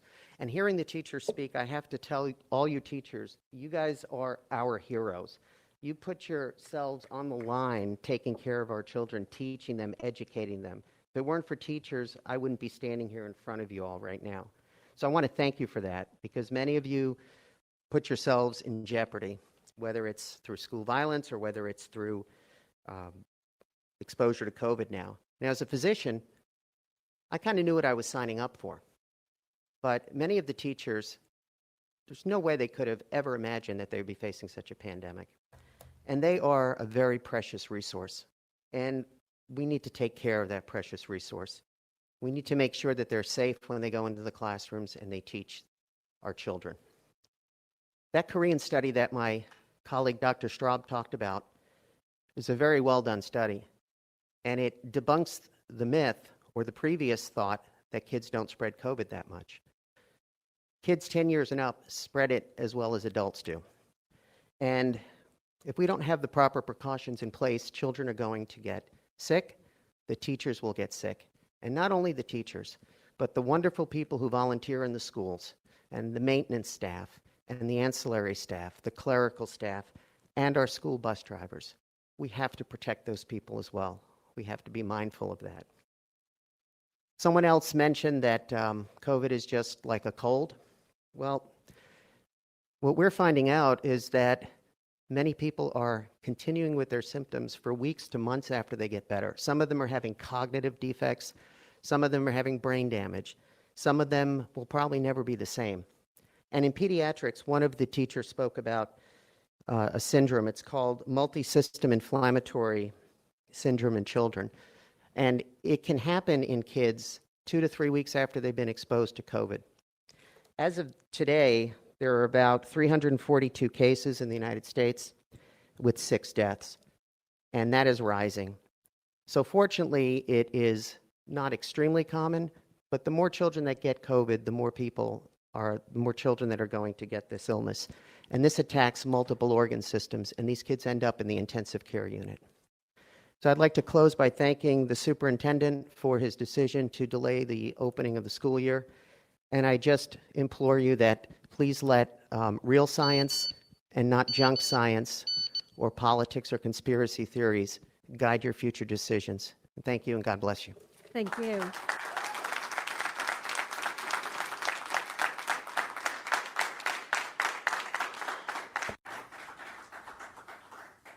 I have no more speaker forms. Okay, I'm looking to the back to make sure there's not any that are coming forward. I just want to say one thing. I want to thank you for your interest in coming and sharing with us. And you were all very passionate and very respectful, and I appreciate that.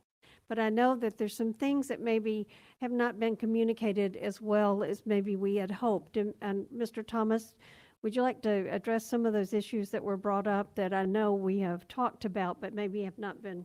Yeah, I'm not going to try to go back over No, not all of it. everything, but there were a couple of recurring themes, and I've heard these before tonight, you know, the one that teachers are going to be asked to provide their own supplies in a classroom. That has been true in the past. That will not be true this year. We have been accumulating supplies over the last couple of months. As a matter of fact, on tonight's agenda, $75,000 worth of wipes. Those are for the classroom. That's not for the county office, it's for classroom, as well as hand sanitizer. So we're moving with that. That also includes, we've purchased disposable masks for adults and students. We have cloth masks for our staff. Much of that's already in the schools. Touchless thermometers for staff to use for themselves. The clinic, we've hired additional nurses. But the supply issue is the big one that I want to make sure you're aware that we are addressing. Not just the mask like many of us are wearing in this room, face shields, which we've heard many teachers would prefer, particularly at the elementary level. You're right, it's going to be hard to teach reading and phonetics if the child can't see your face in those early grades. So the face shield would work.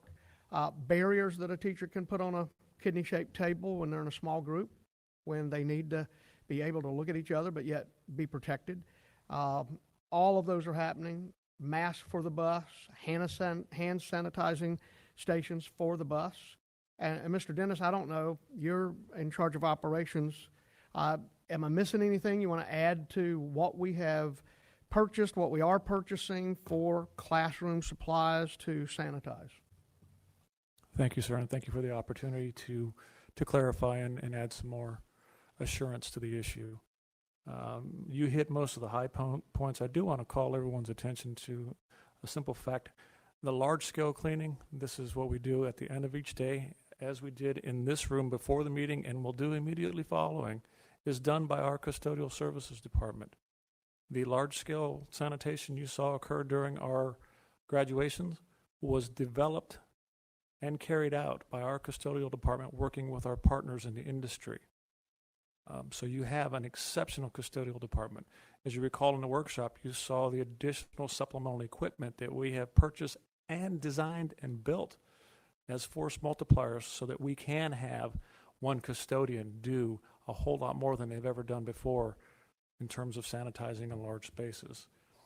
You did hit, sir, on the classroom, but I want to reiterate, every classroom will have disinfectant spray with wipes, pH 7Q dual to be precise, anti-micro wipes, masks that are size appropriate, face shields where appropriate, either clinical style or heavy duty, hand sanitizer, either a wall-mounted or a pump bottle in any room that does not have a sink. We recognize sinks and hand washing are far superior, and we're going to encourage that. Gloves, size appropriate where necessary. We are constantly scanning the market and getting the latest, and we have a warehouse full of materials. So rest assured, there will be supplies in the classrooms. Social distancing markers and signage. Mr. Thomas mentioned touchless thermometers. Not only do we have touchless thermometers, every school has an allocation in place, and we are actually creating employee self-temperature check kiosks with those thermometers and signage and appropriate instructions. Standoff shields, and we are actually doing physical modifications to some of our schools that have constrained lobby areas in order to manage groups of people, just as you saw us manage today with our speakers and with our microphone. So again, thank you for the opportunity to clarify. Hopefully this provides some measure of assurance. We have a fantastic custodial team, and they will be ready when we open schools. So some of those items the district providing directly to schools, each school has already received an allocation specifically for COVID-19. So additional materials that a teacher might need, the school has a budget that they can utilize to help you in your classroom, provide the supplies you need. We've told all the principals if they exhaust that, they come back, we will replenish. We're not just doing this at the beginning, we're going to have to sustain this for the long haul throughout the school year. As the supplies diminish in the warehouse, we'll continue to look to resupply, because the masks, the sanitation liquid, all of that, it's not going to last you all year. You're going to need more. So we're preparing for that, and we're ordering as fast as we can by the time we get to the first day of school. I feel comfortable that we'll be able to address those needs. I really like what we're doing with I call it a fog machine. I know it has a more complicated name, but it is able to spray the room. The chemicals that we are using are proven effective against the COVID virus. So when you wipe down, those work, but when we spray, that takes care of any residue that would be in a room. So we're doing our best. There will be other issues I'm sure we'll learn as we go. I keep reminding people the district was shut down until June the 1st. We really were, just like you were shut down. The month of June, things were not quite what they are now. I think everybody recognizes that. But in the last 2 to 3 weeks, things have really intensified in our community. And so we've tried to step up and do everything possible to prepare. And then the last thing I'll say before I kick it back to the chairs, I appreciate everyone giving me thanks, but I just want to make sure you recognize that my team and this school board, we don't work in isolation.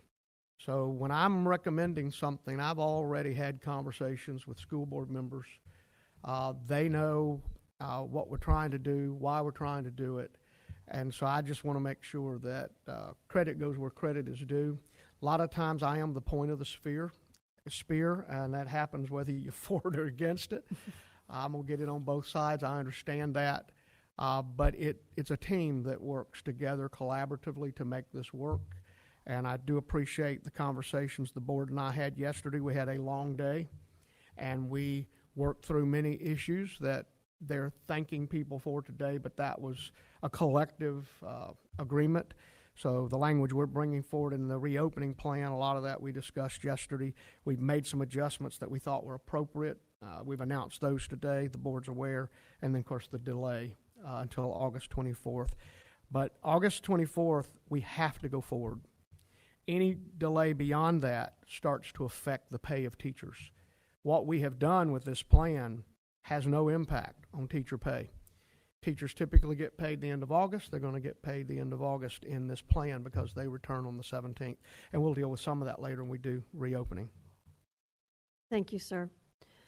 And thank you for being here. At this point, we will move forward the administrative appointments under the superintendent's agenda. Yes, ma'am. I'd like to recommend that the board approve my administrative appointment as indicated on your agenda with the details in your board backup.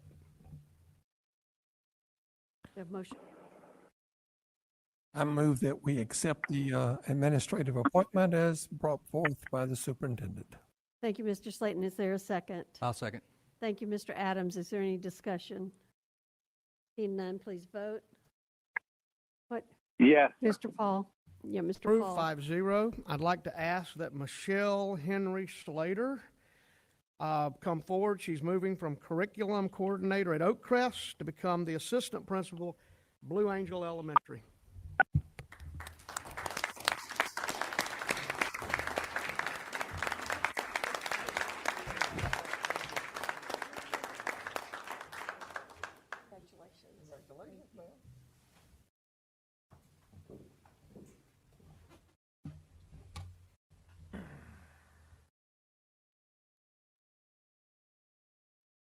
Superintendent Thomas, Deputy Superintendent Ross, school board members, thank you for this opportunity. I would like to start by thanking my Heavenly Father who has guided my journey. To my husband of 32 years, Wendell, my children, Micheline and Wendell, my mother, Micheline, and my father, Fritz, thank you for your tutelage and your unwavering love. To the leaders that have molded me, Principal McElfresh, Denny Wilson, Kelly Crosstag, Linda Bonifay, Susan Dorman, and Toshiba Shepherd, thank you for being great examples of strong, caring leadership. Finally, to Principal Jane Murphy, and she was here, she had to go home. Finally, to Principal Jane Murphy, I couldn't have asked for a better leader to start my journey. I promise the staff, students, and community of Blue Angels, I will work hard each day to be the leader they deserve. Thank you.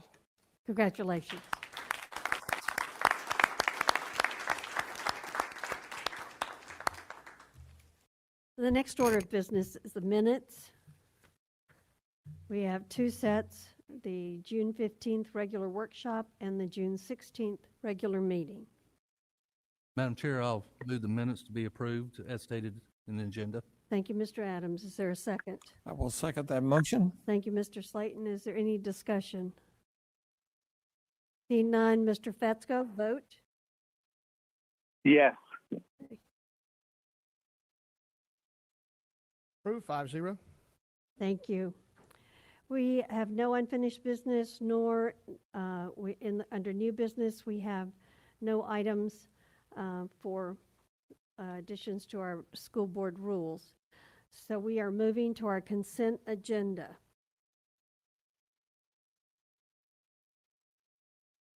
Do I have a motion to approve the consent agenda? I move we approve the consent agenda. Thank you, Mr. Slayton. Is there a second? I'll second. Thank you, Mr. Adams. Are there any sections of the consent agenda you wish to pull? Mr. Adams? Yes, I would want to pull the section number 7, I guess it's underneath finance, permission to advertise the proposed 2021 tentative millage and tentative budget. Okay. That is item 7. Item 7. Under C, under finance, Yes. C7, okay. Dr. Edler, Page 2, on page 2, go 1. can you speak into your mic, please? Page 2, Title 1, This is under curriculum. Title 2, number 2 and 3. Okay, this would be VB, you're not going to take 1 as well, 1, 2, and 3, because 1 is with VPK. Trying to talk to her. That's not what these are here? There's 1.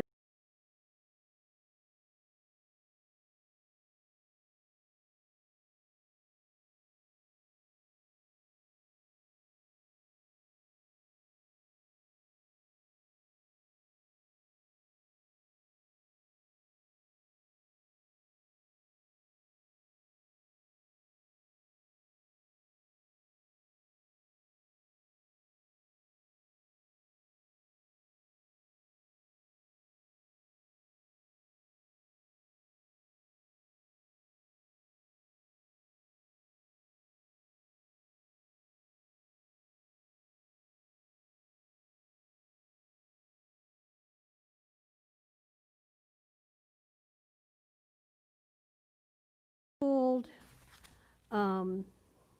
finance, I can't give you all the numbers yet. Wait a minute. So that's 2A, no, 2C7. And under curriculum, we have VB1J, 1, 2, and 3. And then under curriculum also, we have the reopening plan, which is VB1L1. Is that correct? Did I miss anything? I know. Oh, that's right. I've got to pull this one. It's also under curriculum, I think. It's a state assessment one. Did they? It's VB1D1. VB1D.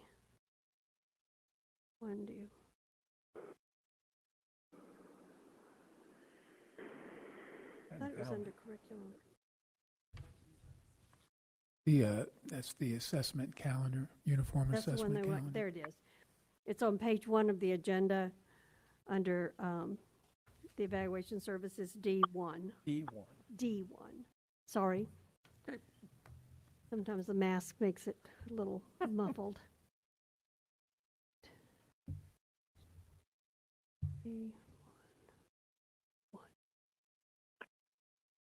Okay.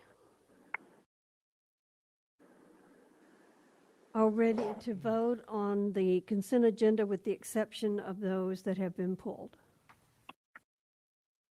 Any other discussion on that? All right. We're about to vote. Mr. Fetzko? Yes. Approved, 5-0. Okay, so let's go back to curriculum. And the first items under curriculum would be under Title I. Well, actually, evaluation service came Evaluation. first. That's right. I skipped over it, sorry. Thank you for keeping me straight. Okay, this is evaluation services. This is the 2020-2021 Uniform Statewide Assessment Calendar. May I have a motion? Move we accept the calendar. Thank you, Mr. Slayton. Is there a second? I'll second. Thank you, Mr. Adams. I do have a speaker. Carol Cleaver wishes to speak on this issue, and she has been given donated time from Mason Guttery, and so she will be given 6 minutes. Now that I've gotten everything straight, Ms. Cleaver, welcome back. Thank you. I'd like to begin my comments by acknowledging I have not seen the calendar that you guys are proposing to adopt for the statewide, or is it the statewide calendar for assessments? Okay, thank you. I just wanted to speak for a moment and invite this school board to join the state PTA, the Escambia County PTA, and the Florida Education Association in advocating for suspending statewide assessments this year. We feel very strongly that as teachers, we want to jealously guard our instruction time. We do not want to spend time preparing for standardized tests. And we are aware that in the governor's executive order, they are still committed to administering the FSA and other standardized tests at the end of the school year. But we really just are concerned that we're not going to have the time. We would like to spend the time catching up on any instruction that was lost at the end of this last school year, and we think it's very unfair to ask us to administer tests in a school year where we don't even know how many kids will be in the classroom with us, how many kids will be at home. We just think it's really ridiculous to ask schools to do that. If these schools were not held so accountable to the outcome of these tests, it's an unfair burden on us. It's an unfair burden on the kids, and we should be spending our time this year on instruction and doing the very best that we can with instruction, with circumstances that are still unknown to us. So I would just like to invite this board to please help us advocate for suspending tests this year with the Commissioner of Education for Florida and our state governor. Thank you. Thank you, Ms. Cleaver. Mr. Slayton? Let us make clear, all we're doing is accepting a document that's sent to us. It has nothing to do with whether we like it or not. We had the same discussion on yesterday. Yes, Monday. Superintendent, who is an expert, I think, in evaluations, has pointed out many flaws for why we shouldn't be doing this. Unfortunately, none of us seem to have the right ear. Now, I know that several other states have already suspended. I know that Georgia, and I think there are others. And we are right there 100% with you. But because we are a group that are sworn to follow the state guidelines, if we don't, we don't. But I think that you need to know your board agrees that we do not want to have a state assessment this year that we, and Mr. Superintendent, would you explain, we're in a new cycle, is that correct? Well, as you know, Florida has adopted new standards. So with new standards will come eventually a new test. That test will have to be field tested, will have to be calibrated, new cut scores created. My suggestion to the commissioner, the chancellor, has been that this would be the perfect year to conduct the field test.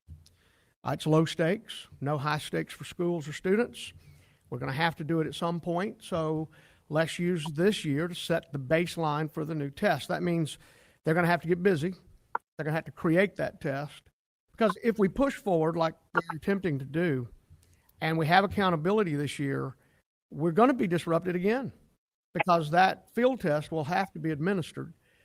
So I think it's a perfect moment to do that and get us prepared for the future. At that point, you would at least have a baseline data that you could use for real learning gains. This prior year concept that the department has created is totally inappropriate for students and schools.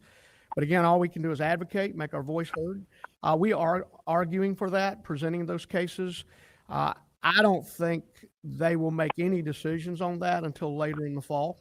I think they want to see school started. That's the priority now. Let's get started, get moving.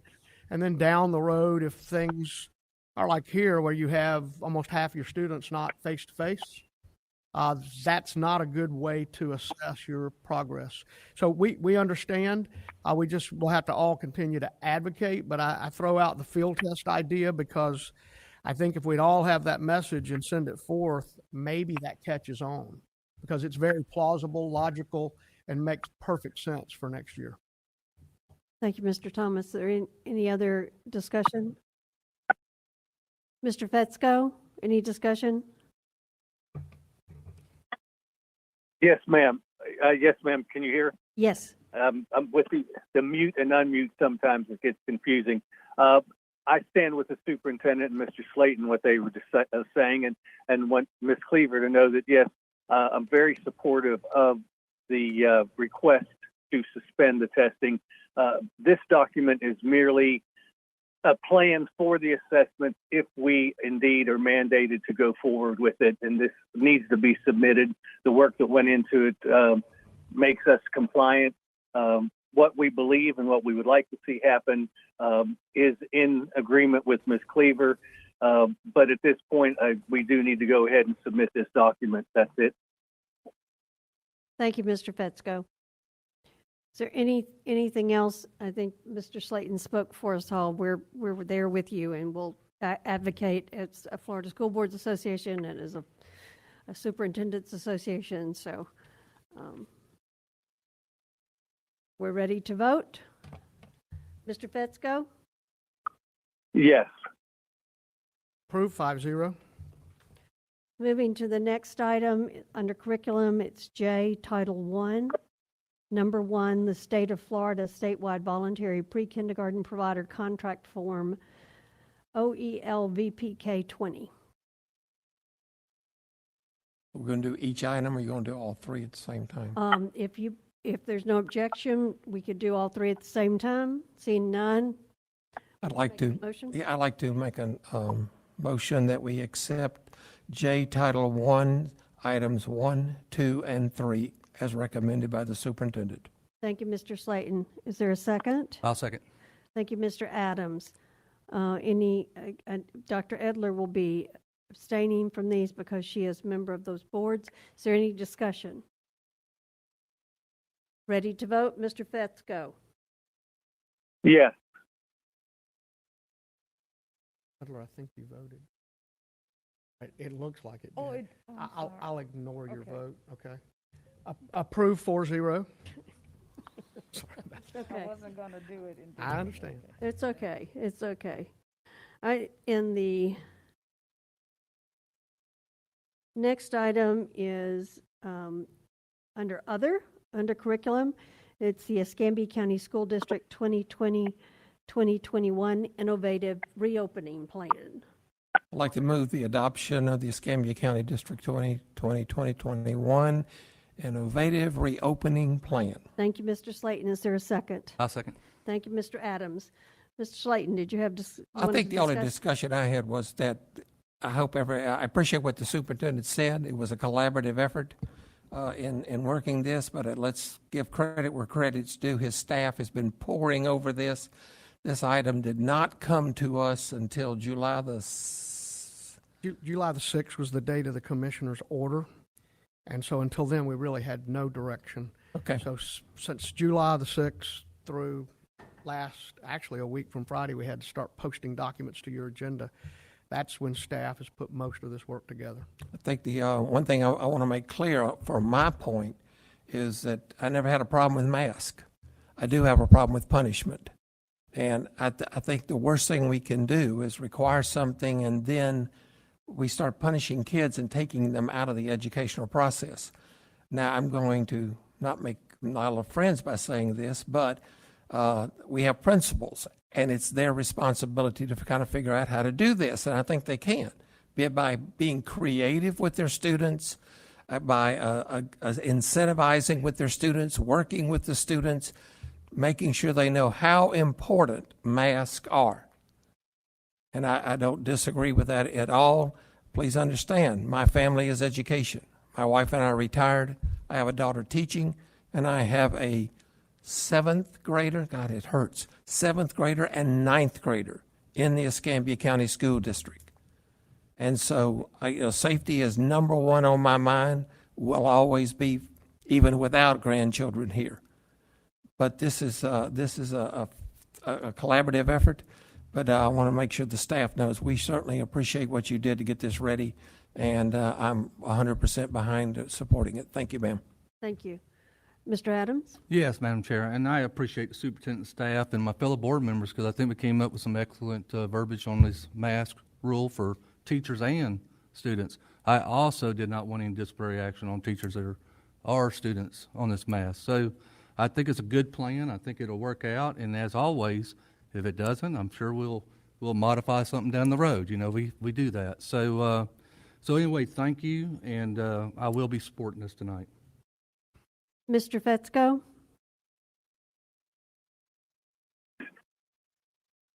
Yes, ma'am. I'm in agreement. I'm so glad to know that we have been able to find a way for all of us to agree that masks are essential for students to have for the safety of others, if not for themselves, and that it will be something that's an expectation. I believe, along with what the superintendent said and Mr. Slayton, that the staff and teachers and the administration at the schools will be creative, and they will be able to find ways to show students that the benefit of this is something good. And if they're not doing it for themselves, let's do it for others, and let's be mindful of how we do need to take care of each other. That as this COVID crisis has gone on, the saying has always been, we're in this together. And this is one way for us to show that we're working together to beat the virus. So, yes, I'm very much in favor of it. I'm thankful for the superintendent and his staff and for the board yesterday in being able to collaborate and come together and find a way for this to occur. Thank you, Mr. Fetzko. Mr. Thomas, did you want to highlight some things? I think you and I talked about you wanting to highlight a few things. So I would people like to do, clear up especially some in things. light of what we've recommended today. I think everybody knows the headline. We're delaying the start of school for all of the options, virtual, remote, and traditional, for students until August the 24th. Teachers would return on August the 17th. Our 10-month educational support employees, those are the ones that typically start when teachers start. We're going to bring them back on August the 21st. The reason for that is so that those ed support personnel, teacher aides, others that help in classrooms, they'll be back on the Friday before students come, no students on campus, to make sure we're all on the same page with how we're going to operate safely in that traditional mode. Also to train some of those that might be assisting with remote for some of our students. So I want to make sure we understood that. So basically we delay the start of school by 2 weeks. That's the simple thing on the front end. So we have to adjust the calendar. Now we will be bringing the calendar to the board next week at your special meeting on the budget. But the highlights of that calendar, basically we're adding days at the end of the calendar. Fortunately, in this academic year, we were scheduled to get out of school very early, like May the 21st. And so we were able to take the week of May the 24th, make it a school week. Memorial Day is on the 31st, so we would finish that week and take it to June the 2nd would be the last day for students, and June the 4th, the last day for teachers. So obviously all the end of grading periods will have to be adjusted. And just to keep it simple, and it's never quite as simple as you explain it, all of those grading periods will just move forward 2 weeks, approximately. Now, the impact of that, it will force the end of first semester 2 weeks later. It will not end in December. It would end on January the 15th. So semester exams, particularly for high school students that are taking them, will be 13th, 14th, 15th of January. So those grading periods will be calculated. I know there's a meeting tomorrow with the negotiator and the bargaining groups just to make sure. I think we've met all our employment obligations. We want to make sure we haven't missed anything. I told you a little bit earlier that with this calendar we have proposed, we are able to make sure, one, every teacher receives their normal August check. That's really important since you haven't been paid since you left school over the summer. Ed Support will maintain their normal payday. When the Ed Support returned, if we had started August the 10th, their first payday was not till September the 4th. They will still be paid on September the 4th, but there is an impact to them. We should all recognize that because they're hourly employees. If they don't work an hour, they don't get paid. So on the front end, bus drivers, for example, that are 10-month that would have started on August the 10th, they're now going to start August the 21st. They're going to miss those hours because they didn't work on the front end. But since we've extended the school year 2 weeks, they'll get those hours on the back end. They will be paid. We also have made sure, especially for Ed Support, that there's no insurance premium, like health insurance premium, that would be deducted out of that first check, which might be partial. We wanted to wait till they had a full 2-week work period and then take out the insurance payment. So that's all been worked out. So I wanted to make sure people just understood the highlights of the calendar. We intend to finalize that by tomorrow or the next day. We will link it to the board agenda. You'll be able to see it. And then once the board approves next Tuesday, we will replace the existing calendar for the 2021 year with this calendar. So that's the big change. And of course, you've heard in the press release the reason why I delayed. It's because I never expected 40% of our families to choose remote or virtual. That's twice as much as I expected. This board's heard me say many times, 15 to 20%. That's what we were kind of operating on that premise. I think had we been in that range, maybe it would have been possible to move forward. This delay, because it's double, helps it all around. We give the virus an opportunity perhaps to get better, but we also give our teachers an opportunity to extend opportunities for training. We were already going to begin training next week for teachers that are remote, pay the training stipend to them. We will continue to do that. It's just now I'm not restricted to just next week. I can do it from now till August the 17th to bring in as many teachers as we need to prepare them for both virtual and remote instruction. The other benefit of what is happening to us, because there's 40% of our families that have selected to not come on our campus, that allows for social distancing to be a little bit easier. I heard some teachers talk tonight about cramming kids in, 20 plus kids in a room. That's not going to happen. They're not going to be on your campus.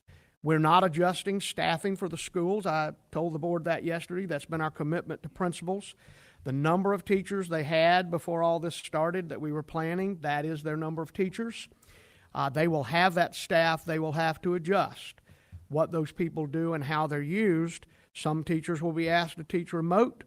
Some will be asked to teach virtual. Some will teach face-to-face, but face-to-face will have approximately 40% fewer students on your campus, which means those spaces that seemed small before get a little bit bigger, allow more opportunity for the students to be spread out. So that also helps on the school bus because a large percent of those, and we haven't been able to analyze it to that granular level at this point, but many of those 40% selecting remote and virtual will have been bus riders. Every student you take off the bus allow somebody else to sit in the seat without somebody so close. So all of these things are going to work together for the good of what we're trying to do. So that takes care of the delay and the why.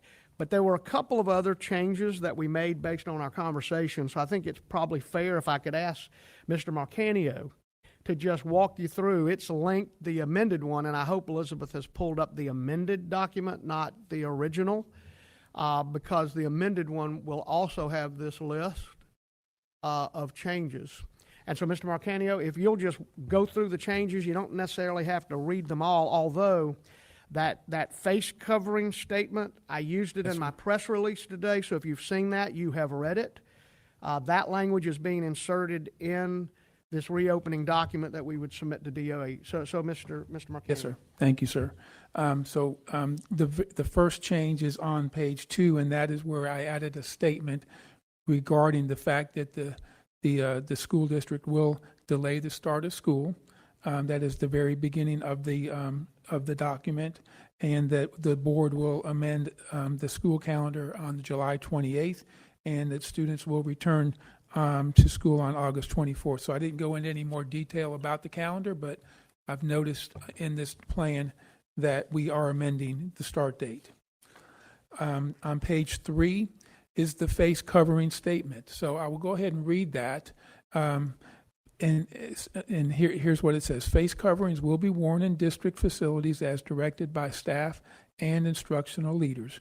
If a situation arises whereas a student, member of staff, or a visitor is not wearing or is incapable of wearing a face covering, such individual may be assisted or guided by appropriate authorities within the district to undertake alternative, reasonable, and accommodating actions to protect self and others. Okay? Before you move on, I want to add what I also added to the press release. We are not expecting staff or students to wear a mask 6 and 7 hours a day. We're not. There will be times when we can have appropriate distancing, many times in a classroom with fewer students, and that will be okay. The student may take that mask off and work on their work, but there are other times, crowded hallway, cafeteria, shared spaces, media center, we would expect those students to comply under the direction of their teacher to put on the mask or the face covering and protect themselves and others. Thank you, sir. And underneath that bullet, we cleaned up that statement regarding screening. So it says now, expect screenings for all staff and students when any or a combination of symptoms is identified. So we tried to clean that up based on some of the concerns that were expressed yesterday. Under school bus safety, school bus operators, school bus assistants, and students will wear face coverings on the bus as directed by staff. And then the rest of that is simply a repeat of the language in the face covering statement. So I won't read that to you. On page 4, we had a request to add at the last sentence there before remote learning, we added "and local officials" to the list of agencies that we would adhere to recommendations from. On page 5, under what to expect from remote learning, we modified this 6th bullet, I believe, and now it says students who do not attend and make weekly progress will be counseled to consider other options in regards to the remote learning. On page 6, we added at the very top, we talked about Escambia Virtual Academy offers courses for students in grades kindergarten through 12th. That previously said grades 6 through 12th, but we know that we're going to be providing virtual through the Escambia Virtual Academy for kindergarten through 5th also. So we added that. We cleaned up at the bottom of that page.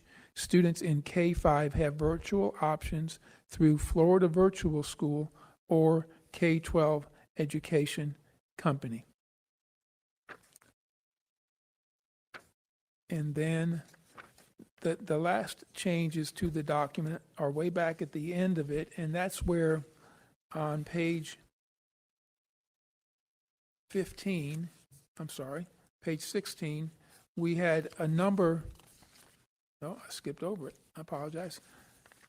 page 13. Where we linked, or we discussed the calendars for the charter schools, as well as other programs like DJJ. We had those calendars, actually, we had our district calendar linked. We removed all of the links associated with our district calendar, since, as we said, it's going to be amended. And then for the DJJ programs, there were links to those calendars based on a 230-day, but they still all had August 10th as a start date, so we removed the links to all of those because they will have to be amended. So that summarizes the changes based on our workshop yesterday. One question, because the links from the charter schools, have we reached out and confirmed that they're still going to follow us? They will. That's in their contracts. Their contracts with the board, except for Pensacola Beach, Yeah. which says they will follow Santa Rosa. But in this instance, after what's happened today, Santa Rosa's delaying to the same level we are. So all of our charter schools would also be delaying start for students to August 24th. And I did communicate with the Director for Alternative Education. She was in the call today with all of the district leadership, so I feel confident the charter schools were made aware early today about the change to the calendar and have not heard any concerns. We have been regularly including those principals in all of our principal calls so that as things have been changing and we're working through the processes, they're part of the conversation, and so they understand what we're trying to do. Okay, thank you. I just wanted to ask. Any other discussion? I too want to say thank you to the staff because, as you said, you got the template on the 6th of July and they want it back on the 31st, as if everything that's happening in the district with the COVID is not enough stress and on everybody. So I know that this is a very fluid situation and things change. As you saw, you were all prepared to talk about the delay in school and that happened. So be sure to, reach out to your principals and all to get the most up-to-date information. Because I think that, and I will take part of this, we need to do a better job of communicating what we're doing with those that are working for us. And we'll do a better job in the future. So is there any other discussion? The motion is to approve the reopening plan. Yes. Please vote. Mr. Fetzko? Approve 5-0.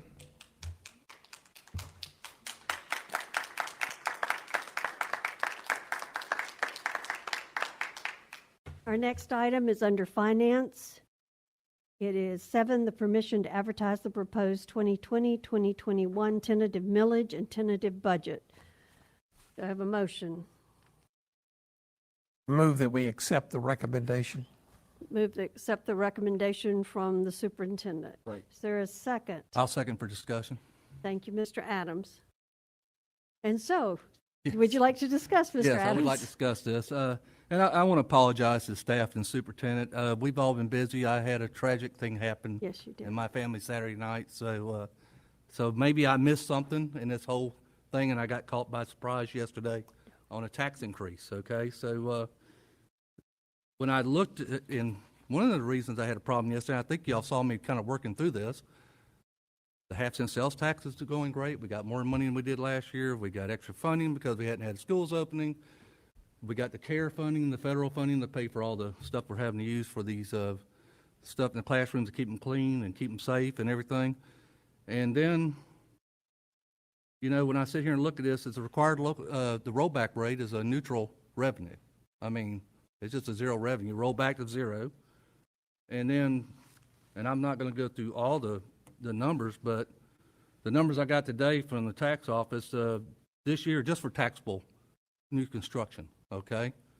After you just get down, after you pull out the tear downs and everything else. But it's $417,737,016.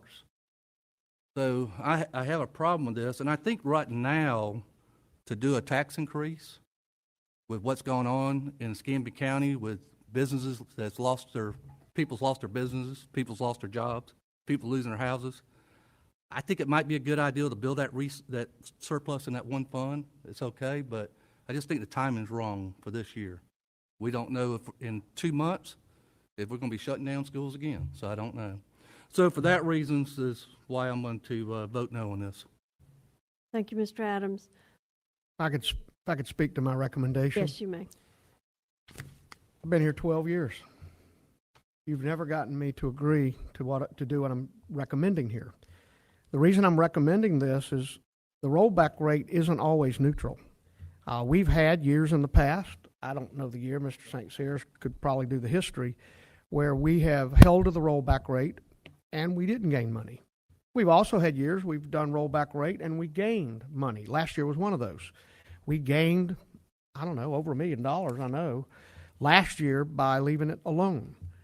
What I'm proposing this year is to take the millage rate for a citizen and leave it exactly where it was last year.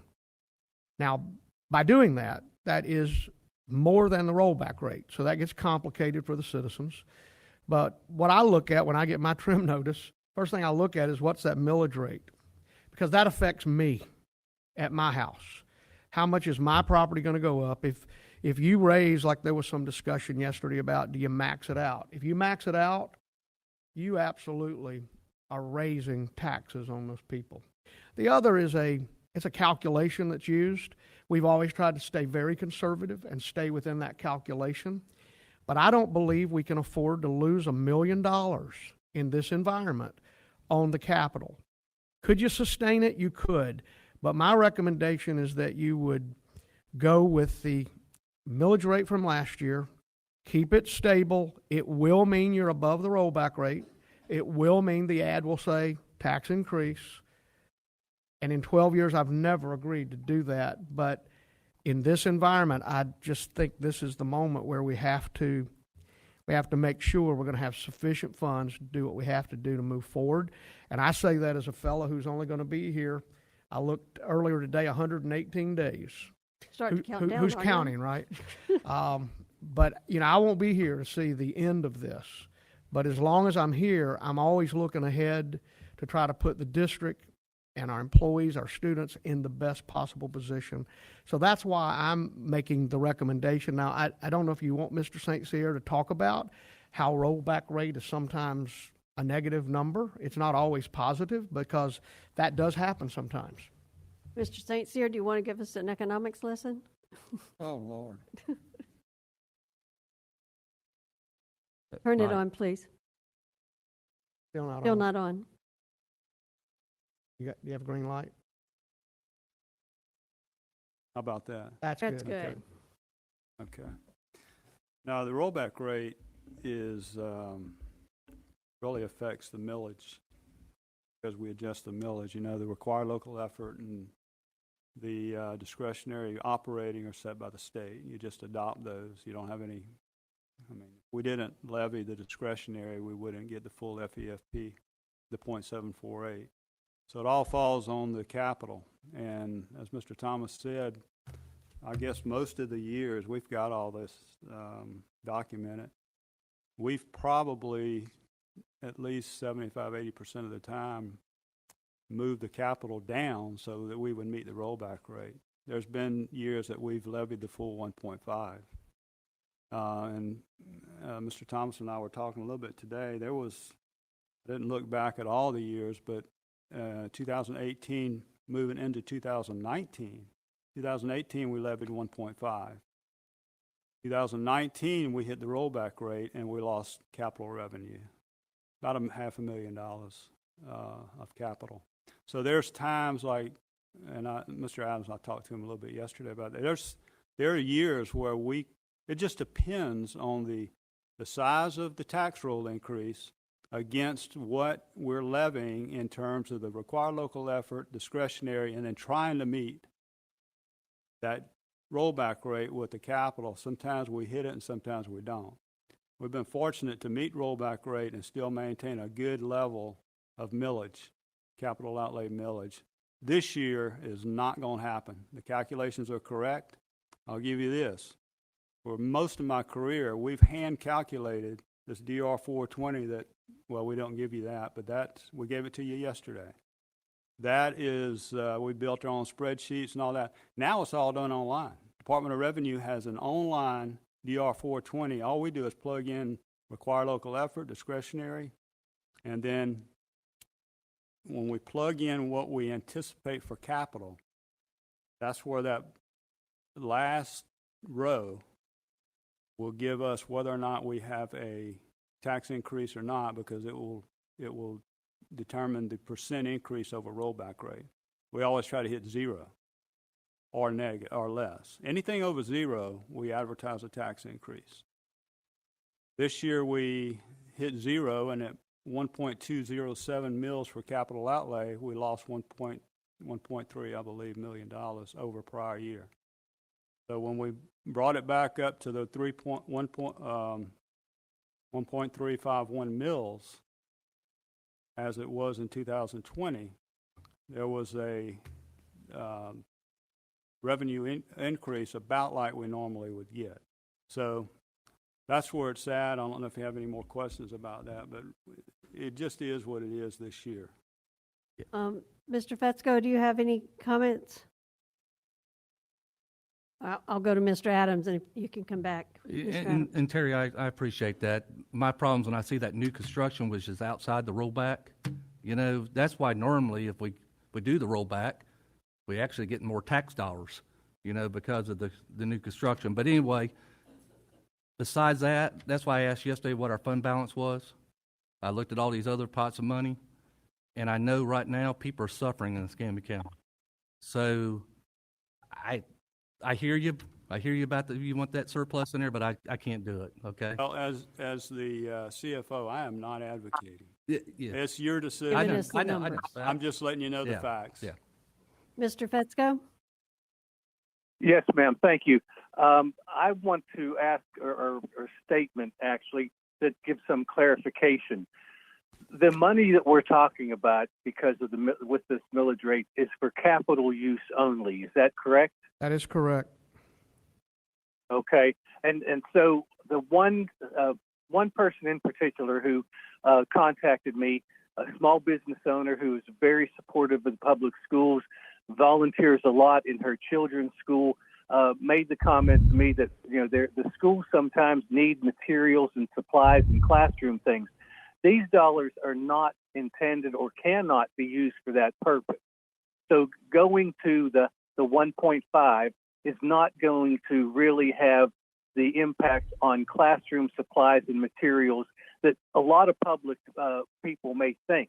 These dollars are specific to and can't be spent in ways they're going to go directly into a classroom for materials and supplies, correct? That is correct. Matter of fact, in the advertisement, we have a list of the items that can be purchased with these dollars, things like maintenance, repair, motor vehicles, buses in particular, computer equipment, lease purchases for facilities, premiums for property insurance. So it's very narrowly defined. You can only use these dollars for those categories of expenses. Thank you, sir. I just wanted to have that clarification out there. I'm sure that this lady who's a small business owner is probably watching the stream tonight, and I wanted her to have that information. So the motion on the floor at this point is to go with the recommendation for the 1.351, correct? Correct. Okay, thank you. Yes. The person he alluded to that wanted to take it to the max was me. Because as many of you in the teachers union understand, we go and advocate every year that we need more funding, and it's always troubled me that we don't levy the max. But to Mr. Adams' concern for our community, I understand that maybe this is not the year for us to do the max, but I also don't want us to lose any money for capital because we never know when something might happen that would cause us additional stress in that area. How many chillers go out? No. But, so I'm going to support the superintendent's recommendation. Ms. Hightower, may I say one thing? Yes. And the reason that this district doesn't have to levy the full 1.5 is because the taxpayers of this county have voted, continue to vote for the sales The tax. half-cent sales tax. Half-cent sales tax. And That takes so much pressure off the capital millage. In fact, we've built so many new schools, and we couldn't do that without the sales tax revenue. absolutely. Thank you for reminding us to say that, because I had it in my mind and then it went out. But, you know, as I sit at state meetings and I listen to people and their needs for construction, and the restrictions that are sometimes put on districts as to how much they can spend, we are very fortunate, and we have been very fortunate for the number of years that our citizens have supported us with the half-cent sales tax. We would not have been able to put up any of these new buildings, new schools that we have, if it weren't for the kindness of our citizens. So thank you for reminding us to keep that in mind. Anything else on, any more discussion, any further discussion? Mr. Fesko, we're ready to vote. Please vote. Yes. That's probably what that is. He's tearing things up now. You don't want us to get any more money to fix That your won't work. building? No, I found it on the floor. I think you got it. Did I get it? Yeah. Okay. Approved 4-1.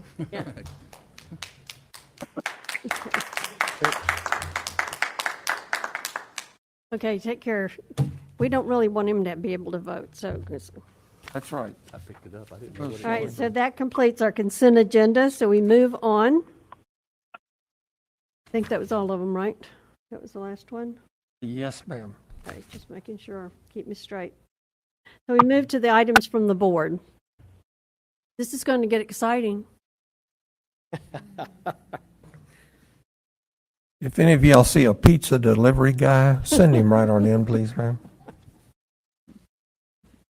First item is the school board member travel request out of state for the coming year. The legislature a couple of years ago required that the school boards notice public on our travel intentions. This does not mean that we will go to each of these places. In fact, I know that one of the things on here may happen virtually. And in this COVID environment, we may not, any of us, be going anywhere, but we have to notice you that there's a possibility. So, on the travel out of state, do I have a motion? Move we accept item number 1. Thank you, Mr. Slayton. Is there a second? I'll second. Thank you, Mr. Adams. Is there any discussion? Seeing none, please vote. Mr. Fetzko? Yes. Thank you. Approved 5-0. Second item is the school board member travel request for out-of-district. Move for approval for item number 2. Thank you, Mr. Slayton. Is there a second? I'll second. Thank you, Mr. Adams. Is there any discussion? Seeing none, Mr. Fetzko, we're ready to vote. Yes. Thank you. Oh, sorry. Approved 5-0. The next item, and I'd like to have a little moment here. Our task tonight, first I want to thank the committee. Our Citizens Advisory Committee met, looked over all 27 applicants, had some research that they did, some looking into people, and have sent forth these names for our consideration. And as I said to the board, we will be thanking them with a letter and a certificate. Our task here tonight is to determine the... Yeah. Possible. Go up to the mic so people can hear you. Would it be possible for each of us to also sign the certificate for the people from our district that represented? Can you put a line on there? Can you put another line on? Okay. I As long as thought Ms. she- Buswell says I- she can make it work, I it's fine thought with she me. could. That's a can-do attitude. Yeah, I just think it's, you know, it's Yeah, appropriate. well, I thought about that when we were talking about it, and I forgot to ask you Yeah, you can Monday. sign twice when it comes up to yours. Yeah. She can't do that. All right. Well, if Miss- I can, Ms. Hightower, since we're only talking about 22 certificates, why don't we all sign all of them? Well, Can you hear me? Well, yes, we heard you. We're just, All looking I'm at just Elizabeth. looking to Ms. Buswell to see if she thinks she can get those on there, so, you know. Care about the rest. So that we can make that happen. I didn't start signing them today, so y'all are okay. So if you ever get back in town, you can sign them. Yes. Well, okay. So our task here today is to determine the semifinalists. We have no predetermined number of how many we identify for our superintendent search. I want to be clear that anyone named a semifinalist by the board today we sent 5 questions by the FSBA search consultants with a 1-week timeline. Basically, they're due next July 29th to return answers to the questions. Board members, as we all know, some will be written responses and some will be responses will be video. This board will then have until August 18th to review and conduct additional research on the semifinalists before the board votes on August 18th on the candidates to be brought forward for the face-to-face interviews. Ms. Messina is here with us tonight, and I'd like to give her the opportunity to speak and tell us a little bit about the work of the committee and how. So thank you for being here. You drove over from Tallahassee. We really appreciate it. Thank you for having me. It really was a pleasure to work with the 22 fine folks that you all appointed. For those people who may not be aware, the board members appointed all the members of the committee. Each board member had a certain number of appointees. And we met twice for the purpose of reviewing resumes and discussing candidates. Those of you, I think many of you probably watched those meetings. I know some of you certainly did. And you probably know that the first discussion of resumes, your Citizens Advisory Committee narrowed the field to 10. And then they spent another week doing additional research and coming back. And there was some discussion. I mean, it was not a simple, easy, unanimous decision. But they did select 6 names, six applicants for the board to continue to consider. So what we're doing here tonight is bringing to the board the 6 applicants that the Community Advisory Committee recommends the board continue to consider. The board then can accept those 6, or they can accept more than 6, or they can accept fewer than 6. If they want to look at the larger pool of applicants. So that is what we're here to do this evening, Madam Chair. Thank you, Ms. Messina.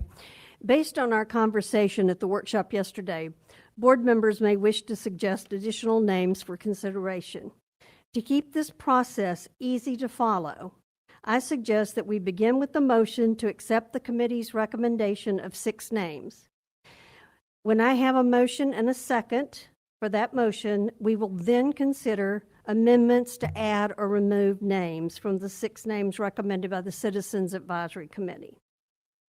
As we discussed at our workshop, amendments would add only 1 name at a time. If the amendment is seconded, a discussion will follow and then a vote. We will continue until all amendments have been made, and after all the amendments are made, we will then vote on the final motion, whether it's amended or not. We'll see at that point. Okay. Madam Chair? Yes, I'd Mr. like to Adams. make the motion to accept the committee's recommendations on the 6 they selected. Thank you, Mr. Adams. I will second that motion. Thank you, Mr. Slayton. At this time, the chair would entertain amendments to the list. Madam Chair, could I just make a comment to Okay. that now that we had a second? I just want to thank Andrea and her team on the job well done. I watched those meetings. It It was a lot of discussions. I appreciate what the committee did, and I'm going to accept their recommendations.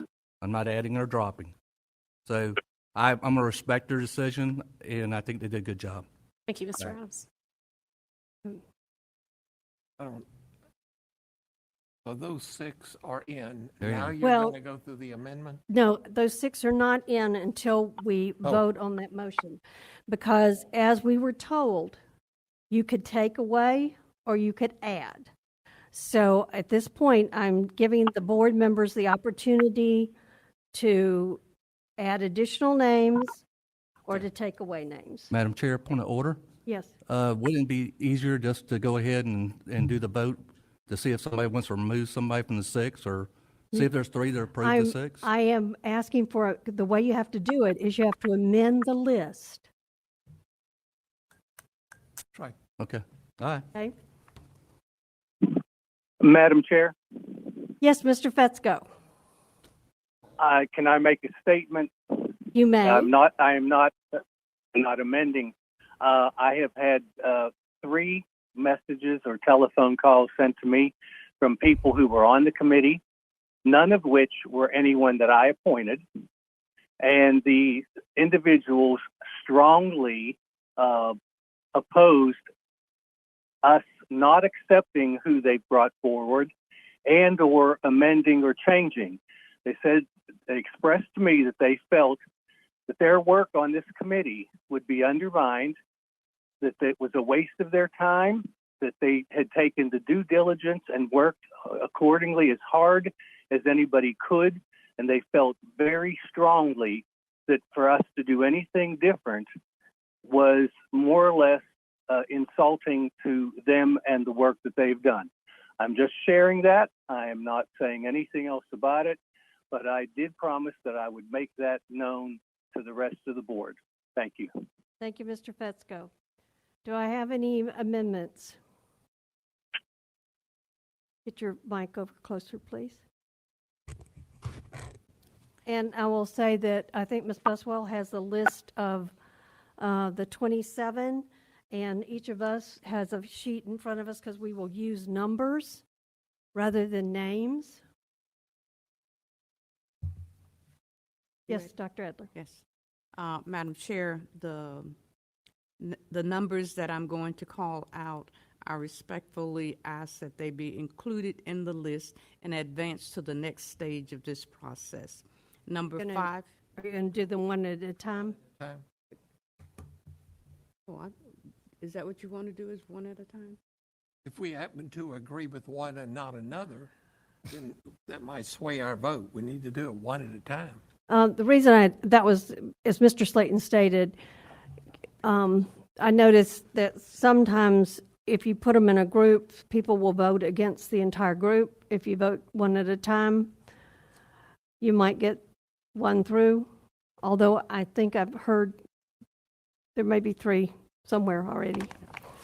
I'm really a bit confused by all of this. Well, if you because- want, you can do it the way you want to, but we had just said that we were going to do one at a time. Okay. So you'd have to say, I move to add number whatever, and then if there was a second, then we would have a vote.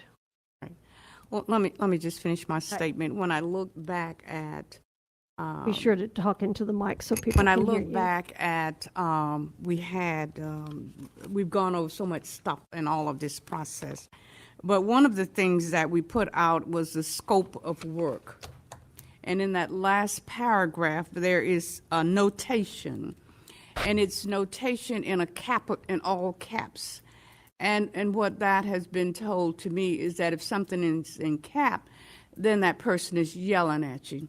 And so I believe you, as the chair, yelled at us and said in this statement here, not verbally, that's not negative, that's very positive. I was going to say, I'm not sure where you are, so. Well, I'm going to read this paragraph here. Okay.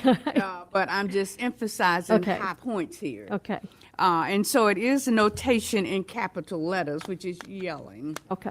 That the school board may elect to add any applicant to the list that is received from the Community Superintendent Search Advisory Committee or remove any candidate from the list received in the Community Superintendent Search Advisory.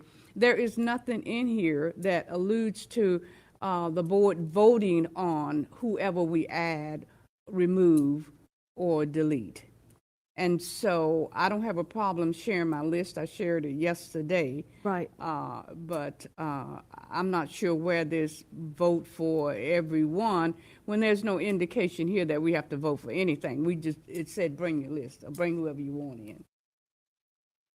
Ms. Messina, would you like to help us with this? Sure. The board, and I say the board as the board as a group, has to decide who the semifinalists are. And so the only way to do that is to take a vote and go by majority vote. These are the semifinalists that the board recognizes. Otherwise, it's not a board's recognition of semifinalists, it's an individual board member's recognition of semifinalists. So typically what would happen is if a board member wanted to add someone to the list, the board member would ask to amend the motion for the 6 by adding candidate number, whatever. That would be seconded. There would be discussion, there would be vote. It may or may not pass. Then you could move to add a different person or another person or another person. But in the end, the board needs to take action. And the only way the board takes action is through a vote of the board. That's fine. I just want these people named included to advance to the next round, because when I look at the 6, that decision is made on resumes and references. And it does not give me enough to make a final decision.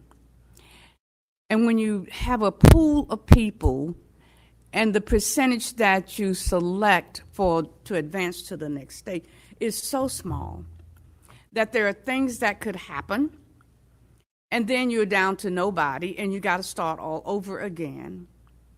And so I want to make sure that we have a pool that represents the total pool. And so I know people can do what they want to do, but I don't want anybody cutting this list. I want to know about those people. I want to see what they represent. I have nothing to move on with these 6. And so I will give you the names and hope that they end up on this list. And so if you want to vote on them separate, you can do that. They're still going to be on my list. Okay, yeah, well, I think that because we decided that we would do it individually, if you would do it individually, and there might be other board members, although I've heard 3 didn't, but there might be another board member that wants to add one. Okay, so you're first? Number 5. All right. Dr. Edler has moved that we add number 5 to the list. Is there a second?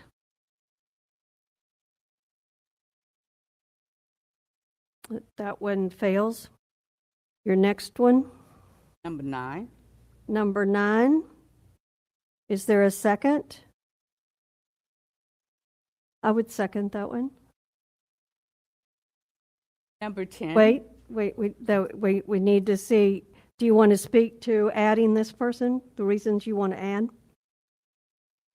You want to speak to why you want to add this person, what you see in that person's resume that makes you want to put this person on the list? This yesterday, and I looked at the Be sure and talk into the needs of the district. What is it we actually need in this district? And then I look for keywords in each of these people that I'm recommending.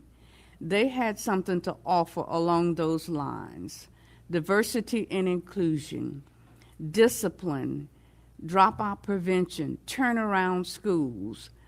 And so that's why I chose all of these people, because I felt that their resumes reflected what I consider the needs of this district.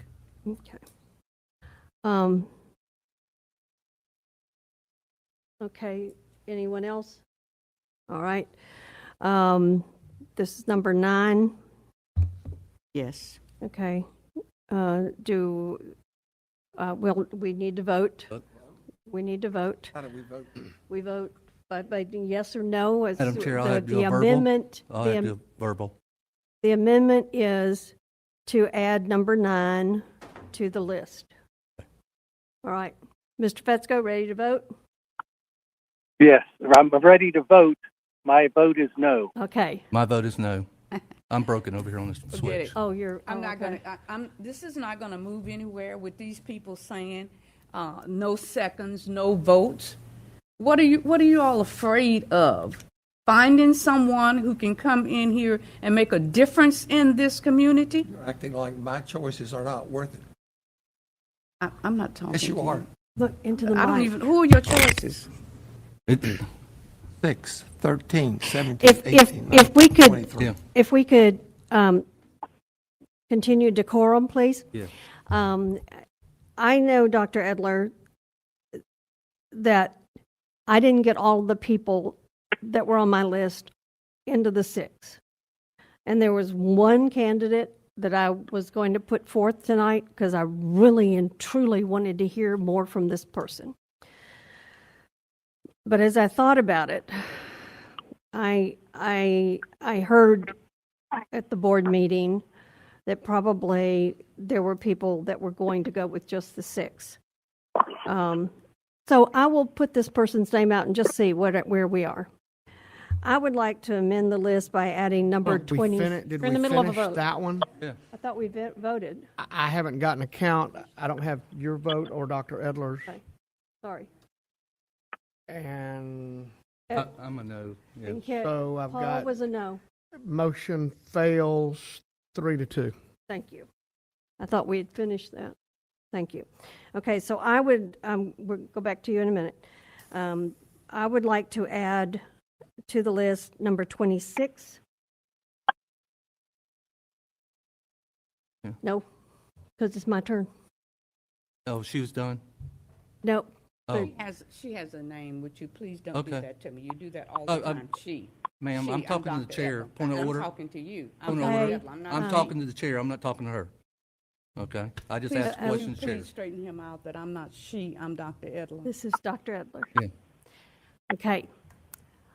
I decided that Dr. Edler had put forth 2 names. Okay. One was not put forth because there was no second. The second name she put forth had a second. We voted. It's my turn. Okay. Then we'll go back to her. All right. Okay? So I move to amend, and you can chair this one, amend the list to include number 26. 26. All right, Ms. Hightower is moving that we include Mr. Rushkowski, number 26. So I need to hear from the other board members. Have a second. Do I have a second? Okay, that fails. Okay, that fails because of no second. Right. Dr. Edler, do you want to continue? I'm not even sure where I am now. The last one you did was 9. 9, 10. Okay. I cannot second 10.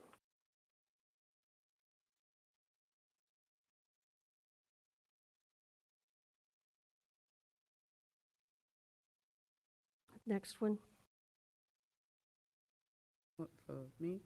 Yeah, you didn't have a second on 12. number 10? 12? We have a second with 12? No second.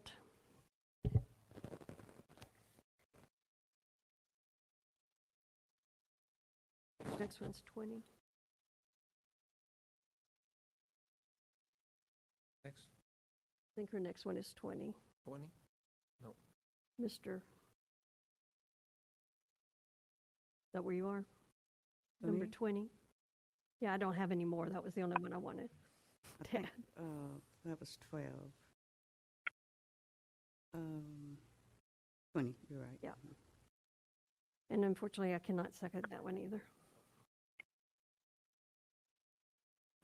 23. 23 is part of the list already. Oh, I'm sorry, 20. 24. Yes. Mhm. Okay. I will second 24.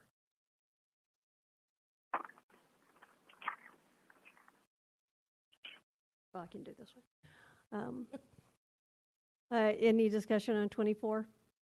Discussion? Yeah. Yes, and my only discussion is the fact that it was ironic that I have family that was in the area when this gentleman was serving as a superintendent, and it was a bit of a mess.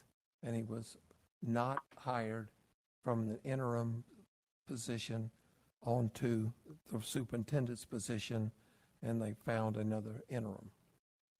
So I cannot vote for this one. Okay. Any other discussion? Hearing none, please vote. I'm Wait, sorry. oh, sorry. Yes. I want to strongly advocate for number 12 to be placed on the list. Right now, we're on number 24. Oh, I'm sorry, we didn't finish We with haven't, that. no, we haven't. There was a second, I seconded it, now Mr. Slayton, and so now we're ready to vote on 24. And so, Mr. Fetzko, would you vote? So number 24. No. No. No.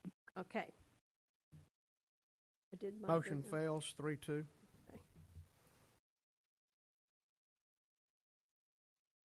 Okay. So then you want to go back and advocate for, Number 12, with all of the females on the list, there was not even a female considered. And I don't think that's fair. if I might speak to that as a female, as well as you are. I read all the resumes, and as I remember, somebody at the committee said, we didn't put all the men on just because they were men. And I think that the committee looked at the resumes and sent us the 6 that they felt we would be able to pick somebody from to be our superintendent. Now, as I said, I had people that I wanted to consider, and I really feel like that, as I said yesterday, I worry that 6 is too few to continue with. But I know what the board is, and I will abide by what our board's decision is, and hope that nobody falls off out of the 6. I hope they do. But I don't want to pick somebody just because they're from New York or whatever we use is, we wanted that committee to pick people that they thought could answer the needs in our community. And I'm hoping that when we send these 6 people the questions and they respond with their written answers and their videos, that you will find that there is somebody on this list that can answer all of your questions. I already feel that there are people on this list that could answer all of my questions, but I believe that as a district trying to find the person to come in here that we want, that will make the better choice, we need more information. And so you're not really selecting the superintendent in the next step. You're really trying to gather more information so you can. And so I do believe that that should be a broader group of people than 6 for you to take a look at. What are we trying to bring in? We don't have enough. I don't have enough information with the resume and references. And that's why these 6 names will be given those 5 questions. I totally understand what you're saying, because I said the same thing yesterday. Because in reality, the 10 names that they came up with the first meeting, and then we could have had all of them as semifinalists, because we could have had them all answer the questions. But our committee that was charged with bringing us the ones that they felt best suited our community sent us these 6 names. And so at this point, the motion remains that we are accepting the 6 names that have been submitted by our Citizens Advisory Committee for this board to consider as semifinalists. And that's the motion that's on the floor because no amendments were adopted. So are we ready to vote, or is there additional discussion? So what are we voting on? Okay, The 6 names. the 6 names that were sent to us by the advisory committee. Okay. And those names are listed there on the agenda, and they're names, not numbers. So are any additional discussion? The motion on the floor is to accept the 6 names submitted by the Citizens Advisory Committee. Please vote. Yes. Mr. Fetzko? Mr. Fetzko? It's automatically muted. I'm sorry. My vote is yes. Thank you. Motion passes 4-1. Okay. Boy, we need some new equipment, Mr. Dennis. New button here, too. Again, I want to say thank you to the Citizens Advisory Committee. It was very important to have your input this first time that we're doing an appointed superintendent. We tried to be as transparent as possible in everything that we've done up to this point, and we will continue to do that. As I said, these people will be receiving 5 questions tomorrow that were developed by this board with the help of the search team. And they will get those responses to us by a week from tomorrow. Ms. Messina, in that, those things will be available for the public to review as well? Yes, ma'am. Yes. I just wanna Yes, be- what will happen is I will ask the candidates to submit the responses to me. I'll compile them into a single document. I will forward it to Elizabeth, who will then forward it to all of you. It will include the written responses as well as links to the video responses. And then my expectation would be that she would put that up just like she's put up everything else with regard to the search. And the search team is also going to be doing background checks on these people, is that correct? Yes, ma'am, but we actually hire a legal firm to do official background checks. Yeah. Yes, ma'am. Okay. Okay, moving on, I've got to get back to my, to the items from the superintendent. Yes, ma'am, we've already taken care of administrative appointment. Item number 3, employee discipline. I'm recommending approval of items A, B, C, D, and E, as noted on your board agenda with the details provided in your board backup. I'd like to make a motion that we accept the superintendent's motion for employee discipline for items A, B, C, D, and E. Thank you, Mr. Slayton. Is there a second? Second. Thank you, Mr. Adams. Is there any discussion? Seeing none, please vote. Yes. Waiting for Paul. Paul? Yes. Okay. Yes. Okay. Approve 5-0. All right. My next item is under other, item number 4. Recommend approval of item A as noted on the board agenda with the details in your board backup. I recommend we accept the superintendent's recommendation for the new members to the Escambia County Public School Foundation. Is there a second? I'll second. Is there any discussion? Seeing none, please vote. Mr. Fetzko? Yes. Approve 5-0. The next item on our agenda is the internal auditing report, the inventory adjustment reports for 48 cost centers. Do I have a motion? I'll move to approve the internal auditing on the 48 cost centers. Thank you, Mr. Adams. Is there a second? Second the motion. Thank you, Mr. Slayton. Is there any discussion? Seeing none, we are ready to vote. Mr. Fetzko? Yes. Approve 5-0. Thank you. We have no items from the general counsel. Are there any other items to come for the good of the order? Madam Chair. Mr. Adams? I want to appreciate everybody. You know, it's hard when you lose your brother on Saturday night and to deal with the important things that we had to this week. And I appreciate all the prayers people sent me. I also want to mention a longtime person that was in this school district helping out with the schools and stuff. Richard Clark passed away. Connie Clark, Richard Clark used to own Clark Sand Company.